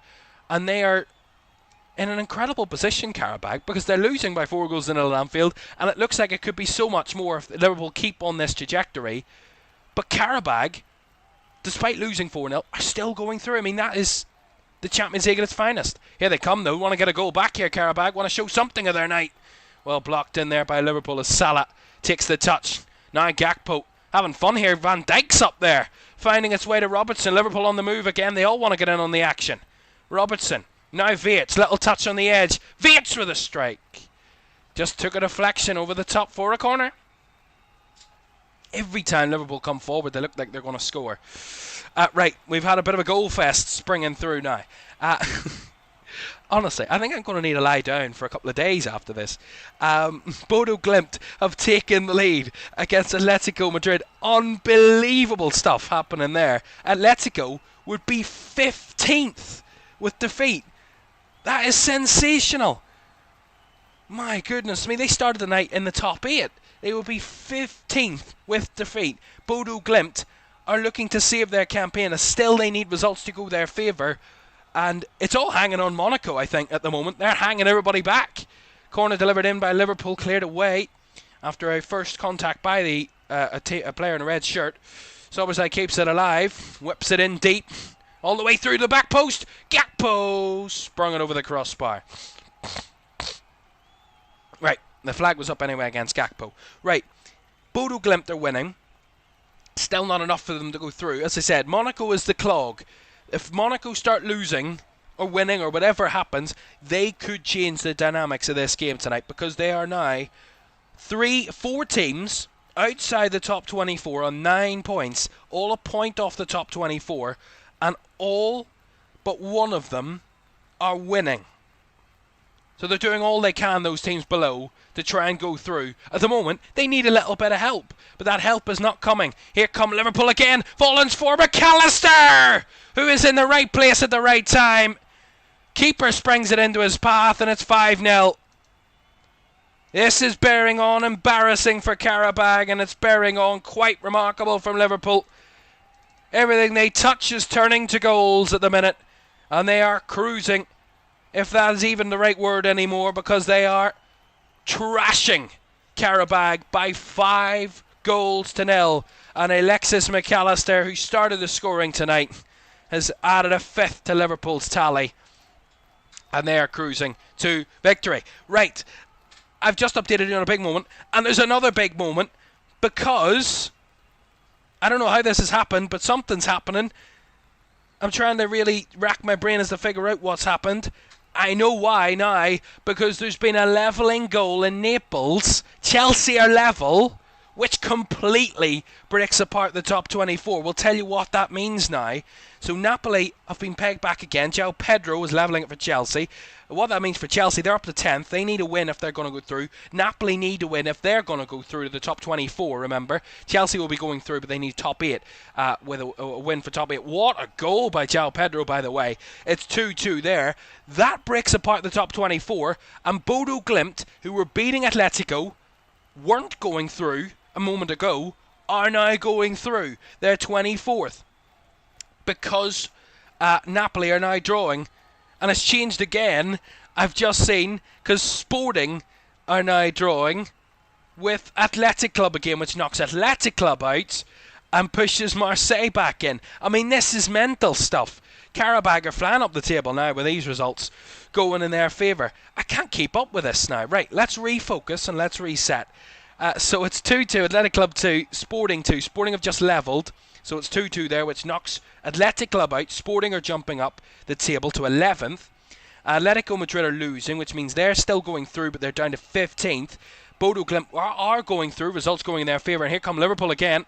Ekitike wanting a 6th, blocked behind for the corner. Barcelona are now winning, which means they're jumping into the top 8, which means Newcastle are down to 9th. PSG are in 8th. Real Madrid are 7th, City are 6th, Barca are now up to 5th with victory. They're 2-1 to the good. Lamine Yamal with the goal has Barca moving up the table. This is mental stuff. Leverkusen are now 3 to the good. Benfica are now 3-1 up against Real Madrid. So Madrid hanging on by the skin of their teeth. They should be okay, but 1 or 2 results go against them. They could be outside the top 8, Real Madrid, as it stands. This is nuts. Nuts. Robertson's delivery from the corner for Liverpool. Salah not getting to it. Gravenberch. Oh, the shot from Van Dijk. Just over the crossbar. Right, 3-1 there to Benfica. My goodness. This is nuts. Absolute nuts. Bayern are winning against PSV Eindhoven, so they're guaranteed 2nd no matter what now. PSV will be knocked out with anything but victory this evening. Right. Pafos are winning. PSG and Newcastle are drawing. Which means nothing has changed there. But what it does mean is Newcastle are now out of the top 8 because, let me get my bearings on this, because Barcelona are now winning, Newcastle dropped down a place, Chelsea have moved up a place with drawing, so they're back up into the conversation. Real Madrid are losing, Man City are winning, PSG are drawing, which just keeping them ahead of Newcastle, who are they drawing with. My goodness. Oh. Jesus Christ almighty. Apologies for the language, but my God almighty, this is nuts. And now, with results with Napoli now drawing, Athletic Club drawing, means they're all back to down to 9 points, which means Pafos, Napoli, Athletic Club Benfica, Marseille and Bodo Glimt are all on 9 points, which means any of those teams have 2 spots up for grabs. At the moment, it's Bodo Glimt and Marseille currently getting those spots. Marseille on goal difference, despite losing at the moment, and Bodo Glimt winning at Atletico are currently getting those top 24 spots with 9 points. But that could all still change if elsewhere anything happens elsewhere. A goal in Benfica to tell you about. Benfica 3-1 up at the moment, but they've been pegged back. Kylian Mbappe. Here comes Ekitike trying out a 6th. Blocked again by Medina. They're hanging on here. Oh, given away. Gakpo cuts it across. Ekitike's missed the target. And I don't know if it's gone behind. It hasn't stayed in play. But Mbappe's got one back for Real Madrid, so they're back in the mix there. Still 3-2, so they're still losing Madrid. They're still 7th in the table as it stands. My Jesus, I don't actually know what's happening anymore. It's gone chaotic. It's gone massively chaotic. We've still 24 minutes to go. And Liverpool are scrambling in their best to get as many goals. I mean, they've had 30 shots in this game. They've had 14 in the second half alone. They had 16 in the first half, 14 in 20 minutes of the second half. They are thumping Qarabag well and comfortably by 5-0. And they're making changes, which is a rarity for Liverpool to make changes to help them out. We're going to see the introduction of Rio Ngamoa and Trey Nyoni, 2 youngsters for Liverpool. And Ugo Ekitike and Florian Wirtz, who've both been on the score sheet tonight. Both on the score sheet tonight, they have been replaced. So Nyoni, I think, will take up Wirtz's position, and Ngamoa will replace Ekitike, but a bit of rejigging for Liverpool up front in those positions. And Qarabag making a double change as well. Right, I haven't even been able to check the chat as well. It's been that mental. Andy, thank you very much for joining us. Great to have you with us, as well as Nathan, as well as who else is in with us at the moment? Oxford, of course. James Brady as well, who's joining us. Great to have you all with us for this one, as well as everybody watching in the chat. It's great to have your company for this one tonight. Let us know what you're thinking of this match day so far. Match day 8, 18 games, all live at the same time. Oh, PSG have just come close. All matches live at the same time. And so much happening, because coming into tonight, 32 teams out of the 36 all still had chances of progressing to the knockout stages, which is mental, by the way. Only 4 teams have been eliminated coming into tonight's fixtures, which was crazy to say the very least. And at the moment, it is not disappointing at all. I have no idea how many goals we have. I'll calculate that at the end.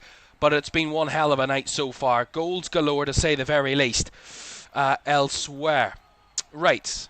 Liverpool on the move again. They're 5-0 to the good Liverpool. They're guaranteed a top 4 spot. They're 3rd as it stands, with Real Madrid losing. They're the only team that can go above Liverpool in that position now at the moment. Here's Ngamoa breaking towards the area. Trying to work into the area. Trying to win a corner. I think a goal kick's been given, has it? No, it's actually been given as a corner. The Liverpool 5 to the good. Barca have now made it 3-1. In their game against Copenhagen. It would knock Copenhagen out. They needed victory. They were winning in that game. Barca now 3-1 to the good there. Ajax have a penalty in their game in Amsterdam, but they need victory and a lot of help if they're going to go through. And they have scored that penalty, so it's Ajax 1, Olympiacos 1 there. Excuse me. And that result for Olympiacos is not good either, because that knocks them out. And as it stands, for the first time tonight, with Olympiacos now drawing with Ajax and with Benfica winning, Benfica for the first time tonight would be getting a top 24 spot. They would be 24th, but they would need everything elsewhere and their own score to stay the same for that to be secured. But as it stands, Benfica are going through, with Ajax now drawing with Olympiacos. It knocks Olympiacos out and it pushes Benfica up a place. Massive for Benfica and Jose Mourinho's team, and I'm sure they'll be fighting to the death to keep this game in their favour. Union Saint-Gilloise have given themselves the lead against Atalanta. Union Saint-Gilloise, again, very, very slim, incredibly slim chances of going through. at the moment, but they are on 9 points amongst that huge cohort of teams on 9 points. Atalanta down to 15th with defeat so far. They're losing by a goal to nil after that goal for Union Saint-Gilloise. Big goal for Union in that one. Right. Liverpool have a free kick here. There's about 6 players around it for Liverpool to try and decide who's going to take it. They've already scored a free kick tonight, have the home team. By the way, there's still 2 goalless draws in all of this. Dortmund and Inter is goalless. Monaco and Juventus are goalless. And I think I know why. Because every one of those teams, despite not scoring or doing anything so far tonight, would all be going through to the top 24 as it stands. I mean, no harm, no... what is the saying? No harm, no foul, no... whatever it is. But at the moment, all those teams drawing 0-0 are all going through. 20 minutes to go. Liverpool 5, Qarabag 0. It's Gakpo and Salah over this one. Around about 25 yards out, maybe 20 yards out. Gakpo wasn't too far away. It took a deflection. Will be a corner. Wasn't too far away there, Cody Gakpo. From adding to the Liverpool advantage. Yeah, just took a clip off one of the men in the wall there. Of Qarabag. Right, let's keep you updated. There's a Barca goal. Rafinha got the 3rd goal from the penalty spot, so it's 3-1 to Barcelona. They would be taking a top 8 spot as it stands. To recap for you, as it stands right now, this second, with Liverpool with a corner, I'll hold actually maybe on that corner. It'll make no difference really if Liverpool score from this. In terms of the scoreline will change, obviously. Van Dijk wide of the mark. Arsenal, Bayern, in this order. Arsenal top, Bayern second, Liverpool third, Spurs fourth, Barca fifth, City sixth, Real Madrid seventh, and PSG in eighth. They're the top 8 as it stands. That would mean there would be 4 English teams in the top 8. Newcastle and Chelsea will be losing out, but they're 9th and 10th, both drawing. They turn their games into victories. They will both be in the top positions, which would mean all 6 English teams all still within a chance of going through. 4 of them are currently in the top 8, 2 just outside it, and within touching distance of moving it through. Whoa. I mean, mental. Sporting are now on the scene with them drawing. If they win, they could jump up. Inter, if they win, they could be in a mix. Juventus, if they win, could still mathematically get a top 8 spot if results stay as they are. And same with Atletico Madrid, Atalanta, Dortmund mathematically still, but it's unlikely. Leverkusen still, mathematically, but unlikely. I mean, incredible what is happening right now across Europe. 1 goal could change a whole trajectory of multitude of teams, which is mental to say the very least. Right now, quite incredible. 17 minutes to go here at Anfield. Liverpool 5, Qarabag 0. Alexis McAllister with 2 of those. Ekitike, Salah and Wirtz all on the score sheet as well. I need to take a breather. And down the left hand side comes Ungamoa. Chops onto his right foot, lays it off to McAllister. Szoboszlai back out wide to Robertson. Robertson low across, took a deflection. Behind for another Liverpool corner. That'll be corner number 11 of the night for Liverpool. I mean, pure domination from Liverpool tonight, from minute 1 all the way through. And a double change here is going to see Federico Chiesa coming on for Gakpo. And I think Dominic Szoboszlai is coming off too. And I believe Kieran Morrison, or is it Amaro Nallo? There's 2 players with the number 60-ish shirt on for Liverpool, but one of them is coming on now. And it's Amaro Nallo who's coming on. So Nallo is on and Chiesa is on for Szoboszlai and Gakpo. So Liverpool youngsters coming off the bench to have their opportunities tonight in this game that Liverpool are more than cruising to victory. And they needed victory, Liverpool, to secure a top 4 spot. They are getting a bit of a help as well as they're moving up to 3rd with victory as it stands. Corner to Liverpool, left hand side. Whipped into the area, Van Dijk on it again, that time on target, but that time into the hands of the goalkeeper for Qarabag. Right, a quick recap of a couple of key games that are in the balance at the moment. Ajax and Olympiacos could change things, that's level. Monaco and Juventus could change things, that's level. Athletic Club and Sporting are level, 2-2. Atletico Madrid and Bodo Glimt, that could change things. They're leading by 2-1, Bodo Glimt in that one. It's Benfica 3, Real Madrid 2 in that key game. Dortmund and Inter is goalless. Also, Spurs are leading Frankfurt by a goal to nil, but that could still change. City are 2 up against Galatasaray. Big game, Napoli-Chelsea is 2-2. And PSG 1, Newcastle 1. There are a multitude of games that are 1 goal away from completely switching up what is happening right now across Europe. We'll give you a look at the table in a second after this 12th Liverpool corner of the game. Salah over to take, right-footed, or left-footed, right-hand side as it's cleared away at the near post. Picked up by Trey Nyoni. Into the path of Endo. Into the box, can't keep a hold of the ball there with Wataru Endo. Remember, Endo was an early sub for Liverpool after just 4 minutes when Frimpong was injured and had to come off.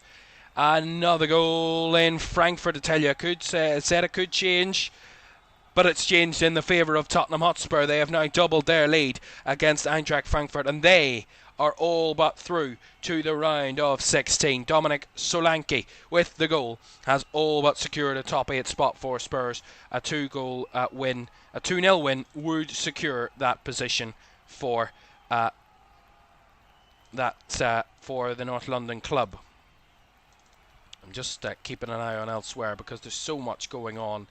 It is, I have to say, I look forward to that. I mean, I had no expectations coming into this last season of what would this be? How good would it actually be, this kind of last final day? It has been, in both seasons, absolutely incredible. And this season, tonight, has been nuts.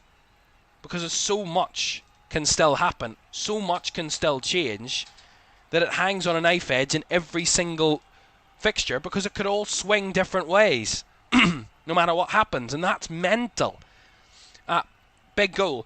In Eindhoven, remember I told you about Bayern Munich. If they win, they've guaranteed second place.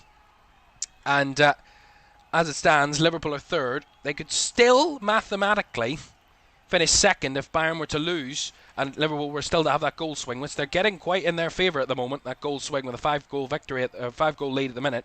PSV Eindhoven have now levelled Saibari with the equaliser. Remember, if Eindhoven draw or win, they're drawing at the moment, and as it stands, they would be in the top 24. They would knock Benfica down. They would be out. Marseille and Bodo Glimt would stay just below them. PSV would be 22nd with a draw at the moment. A draw earlier was not good enough, but because results were going against them, results are now going for them, which means PSV with a draw would go into the top 24, and Benfica would once again be out by just 1 goal.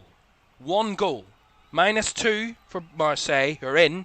-3 goal difference for Benfica, who would be out. Immense. Immense. PSV Eindhoven have levelled 1-1 there. Quite remarkable. I mean, honestly, what on earth? I love it. I absolutely love it. Let's show you that table then, by the way, because I've been talking a lot in your ear and giving you a lot of information, but it's a lot to keep up on as Liverpool again threatening, unable to get clean contact in the area. So, quickly recapping, there's a penalty in the game between Athletic Club and Sporting. Huge it could be for one. Oh, what a finish by Saibari, by the way, for PSV Eindhoven. What a goal. One hell of a goal that is. 11 minutes to go of the game at Anfield. Liverpool all but cruising through. I mean, 5-0 victors at the moment and are pushing for more. I see one back by Trey Nyoni. Right, let's show you the table then. So Arsenal top spot. They are guaranteed. I mean, they 8 wins out of 8. Unbelievable. Bayern Munich drawing now, which means that they are still getting second place, but a defeat and another little swing for Liverpool could push them up to second, so that's still possible. Liverpool at the moment are in third, with Real Madrid losing. They're the only team that can finish above Liverpool, mathematically, with Liverpool winning now. So Liverpool are third. Spurs are 4th, they're 2 to the good. Barca are 2 goals up, they're in 16 points in 5th. City are still winning and still going through because results are going in their favour. Madrid are losing, but they're staying in the top 8 at the moment with results going for them. And PSG are scraping in by the skin of their teeth. They've got the same... This is nuts, by the way. They're in the same number of points, the same goal difference as Newcastle. What's separating them is goals scored. PSG have scored 4 more goals than Newcastle. Mental. Newcastle in 9th, Chelsea in 10th, and then comes Sporting and others. But Sporting have a penalty, which is huge, because if they win and they take the lead in that game, it could all swing back in their favour to go through to the next stage of the competition in the top 8. That could still happen. Another goal in Amsterdam to tell you about. Ajax against Olympiacos. I told you that could change things once again. Olympiacos are winning again, which knocks Marseille down and out of the top 24, and Bodo Glimt hanging by the skin of their teeth once again and creating that little bit of a barrier. Olympiacos back up to 18th with victory at the moment, and Santiago Heza with the goal has Olympiacos 2-1 to the good in Amsterdam, the Johan Cruyff Arena. Still waiting on what's happening between Athletic Club and Sporting in terms of that penalty. We heard that a penalty had been given. I'm not too sure what's happened past that. Maybe a VAR check ongoing, but I'll keep a real close eye on that one for you to tell you what is updating. As Liverpool down the left, Rayon Gamoa tiptoeing his way. Lovely little bit of skill. Just got a little past him as the defender got on his way, and it's going to be a free kick. A goal at the Signal Iduna Park between Borussia Dortmund and Inter. And this in and of itself would be fantastic. I told you one goal could change it all. Well, Inter's goal will change it all, because as it stands, Inter are now leading Borussia Dortmund by a goal to nil. Federico Di Marco, the team that got to the final last year, lost quite drastically in the final, but they're on a losing run. I think 3 defeats in a row in the Champions League this season, Inter. They win tonight, and as it stands they are winning, and results going in their favour means they will get top 8. They are 8th as it stands, with PSG drawing, Newcastle, Chelsea, Sporting and Juventus all drawing. Inter winning would take a top 8 spot. That is incredible.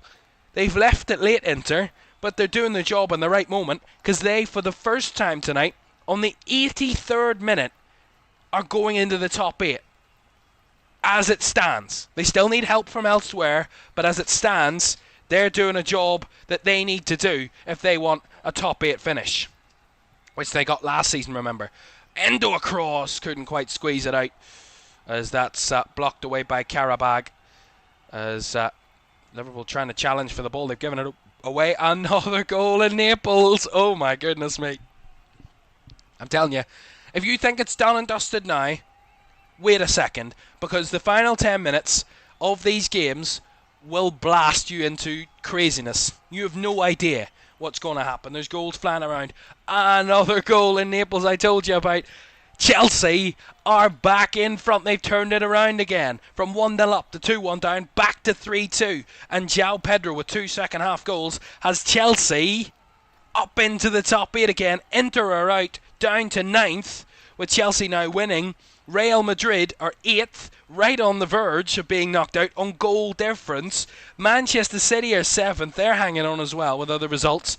PSG and Newcastle both started the night in the top 8. They're 10th and 11th. A draw doesn't help either team at the minute. They both need to win at this moment in time. This is mental stuff. Ball into the box here. Rayon Gamoa. A bit of a deflection. Bounces back into the path of Chiesa, I think that was, and it slid away by the defence of Qarabag to clear it away. Liverpool pushing for a 6th there. 3-1 to Paphos in their game. But my goodness, that Chelsea goal. Inter were in the top 8 for probably about a minute or so, I think that was. They'd taken the lead. With everybody else drawing, they were in the top 8. And Chelsea scored not long after to lose that top 8 spot for them. They're 9th at the moment, Inter. My goodness. Another goal in Eindhoven. PSV against Bayern, and Bayern are back in front. It is 2-1 to Bayern Munich. As it stands, Vincent Kompany's side look like they are going to get second spot by a winning margin. My goodness me. I mean, I gotta say, Real Madrid and Man City are, at the moment, hanging on because of results elsewhere. If other teams, the likes of PSG or Newcastle, one of those two win their game, Sporting win, they could be in real trouble. City or Real Madrid, if they don't... I mean, City need the help, so they can't do much more than they're already doing, winning 2-0. But Real Madrid need to turn their result around if they're to secure a top 8 spot by their own strength. Because if results go against them, they're in the chopping block right now because they're 8th and at real danger of being pushed into the playoffs. Salah. Nioni tried the cross, blocked behind for the corner. 4-1 to Barcelona. Marcus Rashford adds a little bit of glitter onto the Barca lead. 4 second half goals has got them cruising towards top 8, and they're 5th at the moment, Barca. It looks like the top 5 teams are all secured in their positions. They're all winning, and they're all winning comfortably at the moment. Bayern are the only team that aren't winning comfortably, but they are winning, so it means the top 5 will stay as they are. Salah, ball into the box, up and away at the front post. Another corner to Liverpool, 4 minutes to go. Oh my goodness. Club Brugge are 3 up against Marseille, so Marseille are in a real tough position, but they're in 24th. Results going their favour.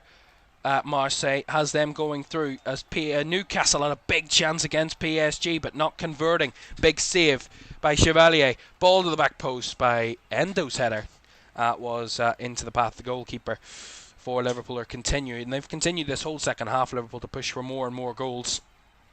They've had 35 shots in the game, Liverpool, 10 on target. They have been so ruthless tonight. An XG of 4.57. They've created so many chances, Liverpool. Qarabag have been thumped beyond belief here this evening. Liverpool doing a very professional job of getting the job done. And victory indeed is going to be theirs come the final whistle. But will it be elsewhere? Will Sporting or Athletic Club be able to turn their game around to victory?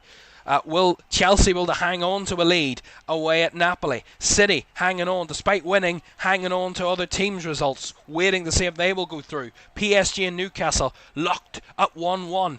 Either of those two win, they're in a fortuitous position. Marcus Rashford, great goal from a free kick there. We've seen some quality goals tonight as well. Salah steps inside for Liverpool, chips it in the box. Late run, McAllister got no contact to it. Goal kick, but he was inches away from a hat-trick there for Liverpool. Salah gave him a beautiful ball in. Any contact there from Alexis McAllister, and it would have been 6, and he would have had 3. And the match ball would have been his, but just didn't get any contact to it. My goodness. 4-1 to Arsenal now, so they are more than comfortable. They've been more than comfortable for a while, Arsenal. In that one, at the moment, Paphos are 3-1 up against Slavia Prague. I think I told you about that a little earlier. I'm just keeping an eye on everywhere else because anything could still happen. And my goodness, I wouldn't bet against it happening. Anything, whatever that may be. Arsenal 4-1 up, as I said. The goal scorer there, Gabriel Jesus, putting a real cap on Arsenal's lead and victory this evening. 8 wins out of 8 it will be for the Gunners. Incredible this season in the Champions League. By far the best team in Europe are Arsenal at the moment. And showing that off, albeit though it might be disallowed, so maybe not 4-1, 3-1 it might remain there for the Gunners. They thought they'd given themselves a 3-goal lead. It's 3-1, not 4-1.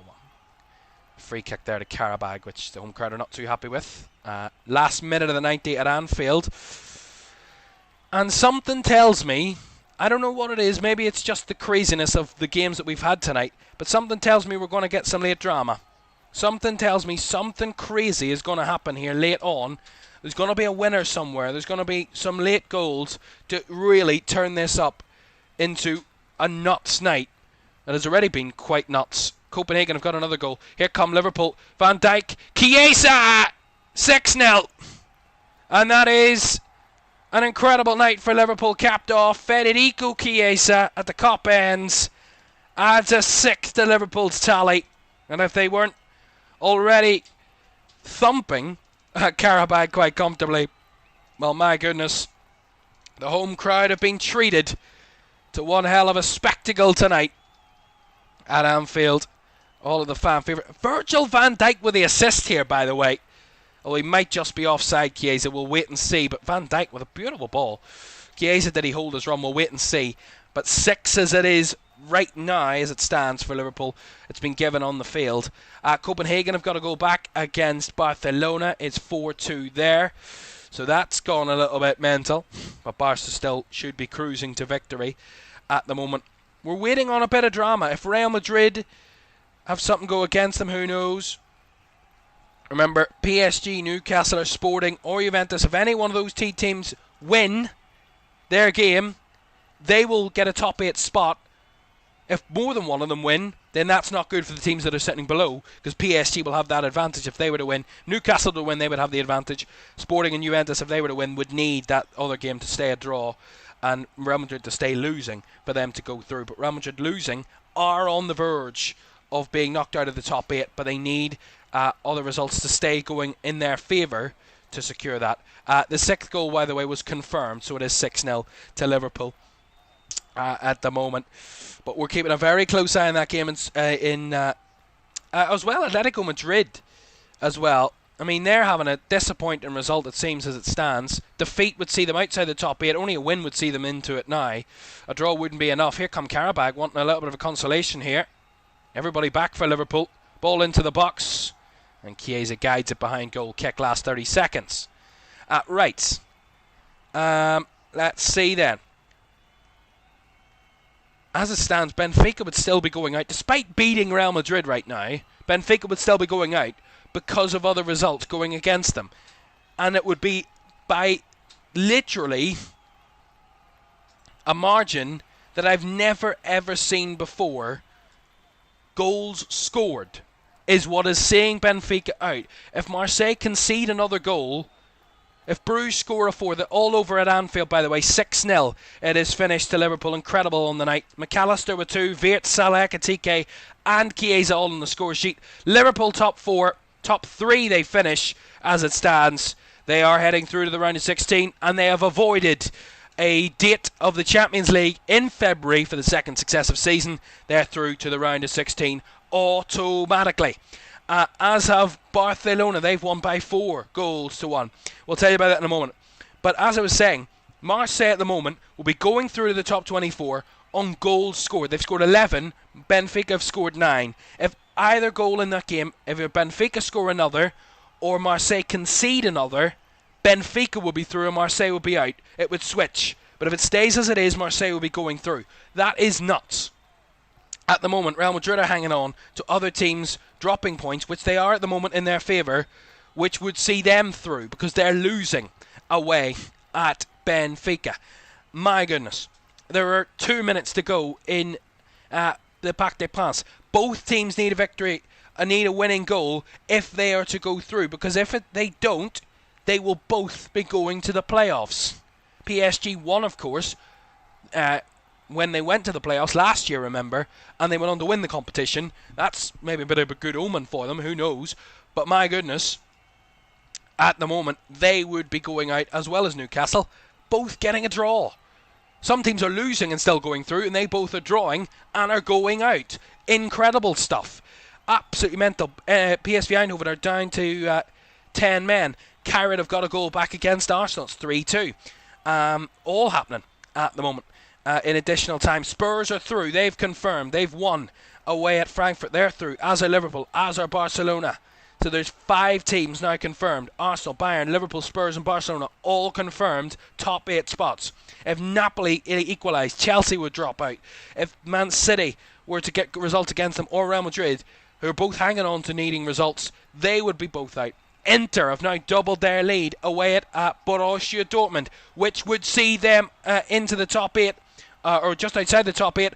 And my goodness me, there's been a goal. I told you there would be a goal. I told you there'd be late drama. Sporting have scored a goal which would give them the lead and would knock Real Madrid out of the top 8 as it stands. Sporting are leading Athletic Club by 3 goals to 2.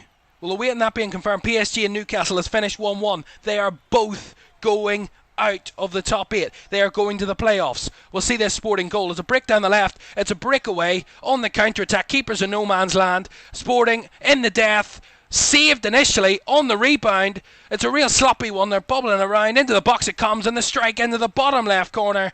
Alisson Santos is the Sporting hero. Incredible stuff.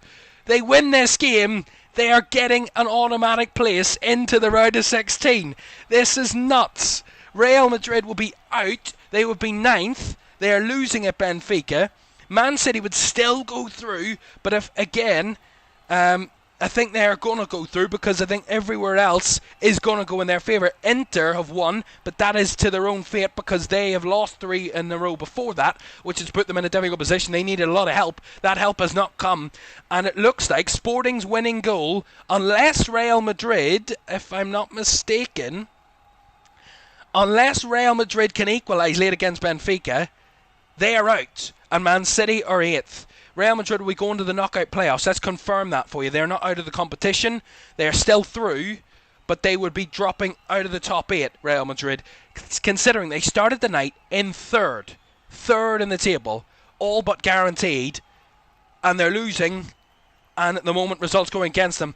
Chelsea have hung on. They are through. They're 6th, which means now only difference could be made is if Sporting fail to win, if Athletic Club get a late goal, or Real Madrid get a late goal. It's the only things that can change the top 8 now. 6 teams are confirmed. Arsenal, Bayern, Liverpool, Spurs, Barcelona and Chelsea in that order. If Sporting hold on, they are guaranteed 7th. If City need to wait on Real Madrid's goal or result, if Real Madrid lose, they're 9th. They're into the knockout playoffs. If they draw or win, then they are through into the top 8. And City are down to 9th. That is how close it is right now. But Real Madrid are watching on. They know that they need to do their job. They need to get something out of this to have any chance. Benfica at the moment, I don't think they have enough. I think they're going out. I do believe, I think that's the case. Napoli are out. We know that now. Athletic Club will be going out as it stands. Paphos will be going out as it stands. And everybody else below them, I'll give you a full comprehensive look at it in a moment. But are waiting. 5 minutes are up in Atletico, in Bilbao, between Athletic Club and Sporting. It's not over yet, but it is all but over. So we're keeping an eye on Sporting's game and Real Madrid's game. Any change in those in the favours of Real Madrid or Athletic Club could change the top 8, but it looks very unlikely in the Sporting case. Looks like they might hang on with that late Alisson Santos goal that could secure a top 8 spot for them. That's mental. It is all over. Sporting have left it to the very death and have secured a top 8 spot. Incredible stuff.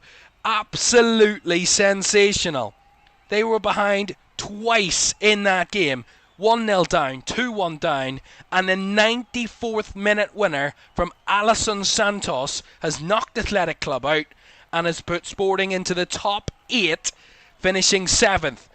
Benfica Real Madrid is still 3-2. Remember, the only thing that can now change, Man City have won, but they need Real Madrid to continue losing. They're now down to 10, Real Madrid. There's been a red card in that game, so that's not good for Real Madrid. Real Madrid draw, they would be in the top 8. They lose, they are out of the top 8. They're 9th if they lose this evening, Real Madrid. That is the only game that is left going. There's a couple of minutes still on that one. Raul Asencio has just been sent off for Real Madrid, so it is not looking good at all for the Madridistas in Benfica. It's not looking good for Benfica either, because they will be going out, because unless they score another goal, this is mental, unless Benfica score a 4th goal, they're going out. No matter what, it doesn't matter that they're winning. They have to win by a 2-goal margin now, because Marseille have lost by a 3-goal margin, and the goal swing, they're losing on goals scored, Benfica. They are going out on goals scored. They need a 4th goal to secure it. They're against 10 men. They get that 4th goal, they will be going through and Marseille will be out. And if Real Madrid equalise, they will be going into the top 8 and Man City will be going to the playoffs. It is all to play for in that one game where two teams that are currently, as it stands, going through in their respective positions could swap if one goal goes one way or the other in this specific game. It's the only game I think that's left going across Europe. 2 minutes to go in this 5 added minutes. Benfica have just made a number of changes. They need to win by 4 goals to 2 to go through. Real Madrid need to equalise if they want a top 8 spot. Remember, they will still get 9th place and still get playoffs, Real Madrid, with defeat. Benfica, as it stands, would be eliminated. They would have no further respect in this competition. They would be out of the competition as it stands. Can Jose Mourinho and his new team Benfica beat his former team Real Madrid to knock them out of a top 8 spot, as they are doing at the moment, and put themselves through? At the moment, it's just basically a revenge match, and they're knocking Real Madrid out of the top 8, because at the moment it's an ill-fated victory, because they're going out at the moment, Benfica. As it stands, they need that 4th goal. Real Madrid need a leveller to contain top 8, but any other result would see them finish 9th and would be going to the playoffs. Keeping a very close eye, as Real Madrid now down to 10, which could be another little factor in this game later on. But Real Madrid have the possession. It's come down the left-hand side. They're trying to push for a leveller, which could see them in the top 8. Remember, that would really dampen the hearts of Benfica, as they want a free kick here, Madrid. Last gasp chances. This is the only game still ongoing. Thank you very much, everybody, for continuing to join us. We'll give you a full recap of every single result tonight, all the goal scorers, and what it means for the table when it's concluded. But this game could swing either way. A goal either way could completely change the table. So free kick to Real Madrid. Ball whipped into the box, back post, headed away. Shot flicked back into the area. Trying to keep it alive here, Madrid. They maybe need one chance. Chop back to the edge of the area. Ball into the area. It's just headed away by a Benfica defender. Still pushing here, Real Madrid. The 5 minutes are now up. Last gasp chance for Madrid to level, to get a top 8 finish and knock Man City to the playoffs. Either way, Madrid will be going to the playoffs and Benfica will be out no matter what happens now, unless they score a 4th. As that Madrid attack comes to an end, the goalkeeper holds it. Goes down, but why is he gone down? You're going out. Try and get a goal. You're going out. Time wasting for it. As what's happened there? I don't know what's happened, but the referee's going to allow them to play on in a second. I think. Yeah, you see that there. He tried to take the chance, and Mbappe finished it. He wanted a goal, but oh. I don't think you're allowed to do that. I think the goalkeeper has to get the kick off, and I think the referee's now giving that decision and killing Mbappe. It's another red card. It's another yellow card and another red card in that game, and I'm actually not too sure. It's another red card. It's Rodrigo this time. It's been sent off. I mean, are Madrid doing everything they can to destroy this game? They're now down to 9 men. This is mental stuff. He's still fighting his case, Rodrigo, but he's going down the tunnel. He's been pushed down the tunnel. 9 men. Benfica need one chance. One chance to score a 4th goal and they would be going through. Otherwise, they would be out. And Real Madrid will be going to the playoffs. They're getting a free kick. Real Madrid were going to celebrate there. I don't know why they're celebrating.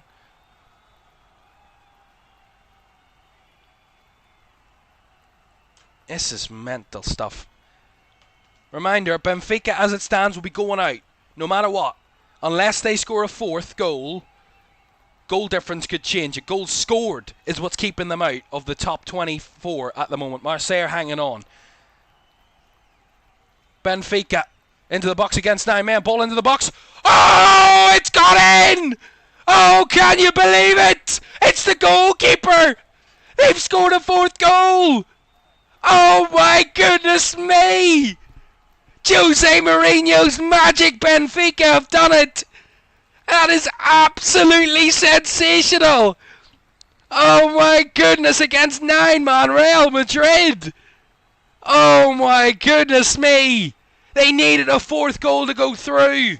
They've got a fourth goal, and they're going through. Although, has he pulled the final whistle? He has. It's all over. Oh my goodness me. Oh my God. Benfica have got a fourth goal. They've won by 4 goals to 2. And it's a goalkeeper. A goalkeeper has scored to put Benfica through to the knockout stages of the Champions League and knock Marseille out. This is magic at its finest. Jose Mourinho going absolutely nuts. And can you blame him? I mean, deep into added time, well past the 5 added minutes, the game was done and dusted. Real Madrid were throwing away for fun. They were giving everything they could to try and lose this game, Real Madrid. They've lost it. They are into the knockout playoffs, as are Benfica. But Benfica have done it by a 4th goal in the 98th minute, I believe, from Trubin to send them through. Otherwise, at 3-2, they were going out. There was nothing in it for them. They were going home. A win by 2-goal margin has won it for them by 1 goal. 1 goal. A -2 goal difference. Marseille's -3 goal difference was keeping them in it by goals scored. And Trubin, the goalkeeper, has won it by 4 goals to 2 for Benfica and has put them through to the knockout playoffs. Absolutely unbelievable. I knew there was going to be something crazy. I didn't quite know it would be that crazy, but my goodness, what a way to end the night. That has been just remarkable all the way through this night. Bruges winning by 3 goals to 0 against Marseille.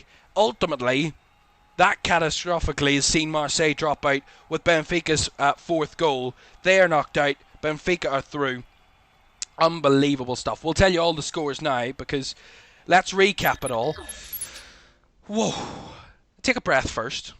After what is a nuts ending to a night of 18 games, anything and it all could happen, and anything did happen, as I said.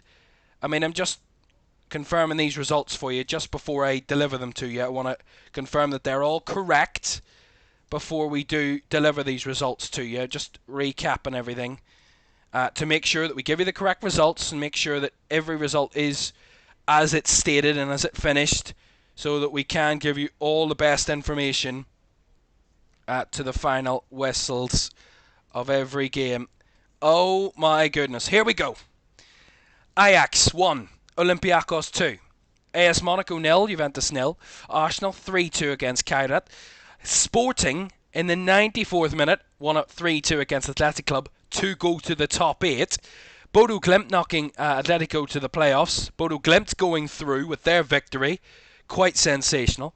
Barcelona 4-1 winners, their top 8 team. Leverkusen are through. Benfica, in the most dramatic of fashions, 4-2 victors. They needed a 4th goal in additional time. Their goalkeeper Trubin got it. Put them through and knocked Marseille out. Inter are up. They finish in 10th despite winning by 2 goals to 0.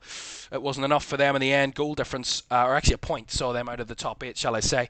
Bruges 3-0 winners. They are going through. As are Spurs, they're a top 8 team. As are Liverpool. As are Manchester City, who have just hung on by a point to go through, winning by 2 goals to 0. Napoli beaten 3-2 by Chelsea. They're a top 8 team, are Chelsea. Incredible stuff. Napoli are out. PSV Eindhoven are also out. They've been knocked out by Bayern, who claim 2nd spot. Paphos 4-1 winners, but not enough for them. They were just outside it. Paphos, they were actually a goal away from doing the same thing that Benfica just did. They were on -3 goal difference on 9 points as well.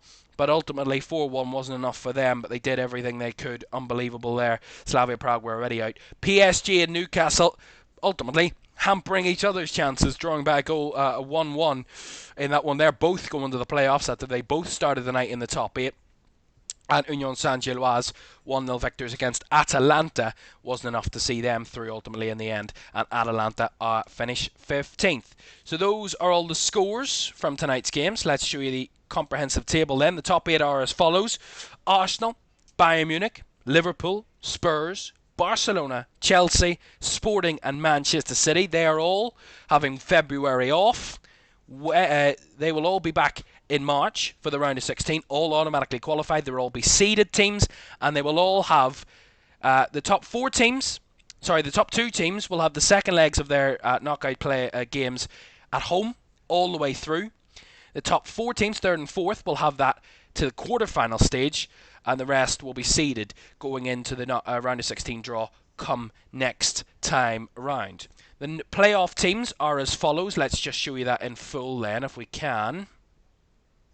There they are. All 16 teams going through to the playoffs. Real Madrid, Inter, PSG, Newcastle, Juventus, Atletico Madrid, Atalanta, Bayer Leverkusen, Dortmund, Olympiacos, Club Brugge, Galatasaray, Monaco, Qarabag, Bodo Glimt, and Benfica, despite winning 3 of their 8 games, have gone through quite remarkably. Incredible. And just confirmation of the 12 teams, shall I say, that have gone out tonight. Marseille, heartbreakingly for them.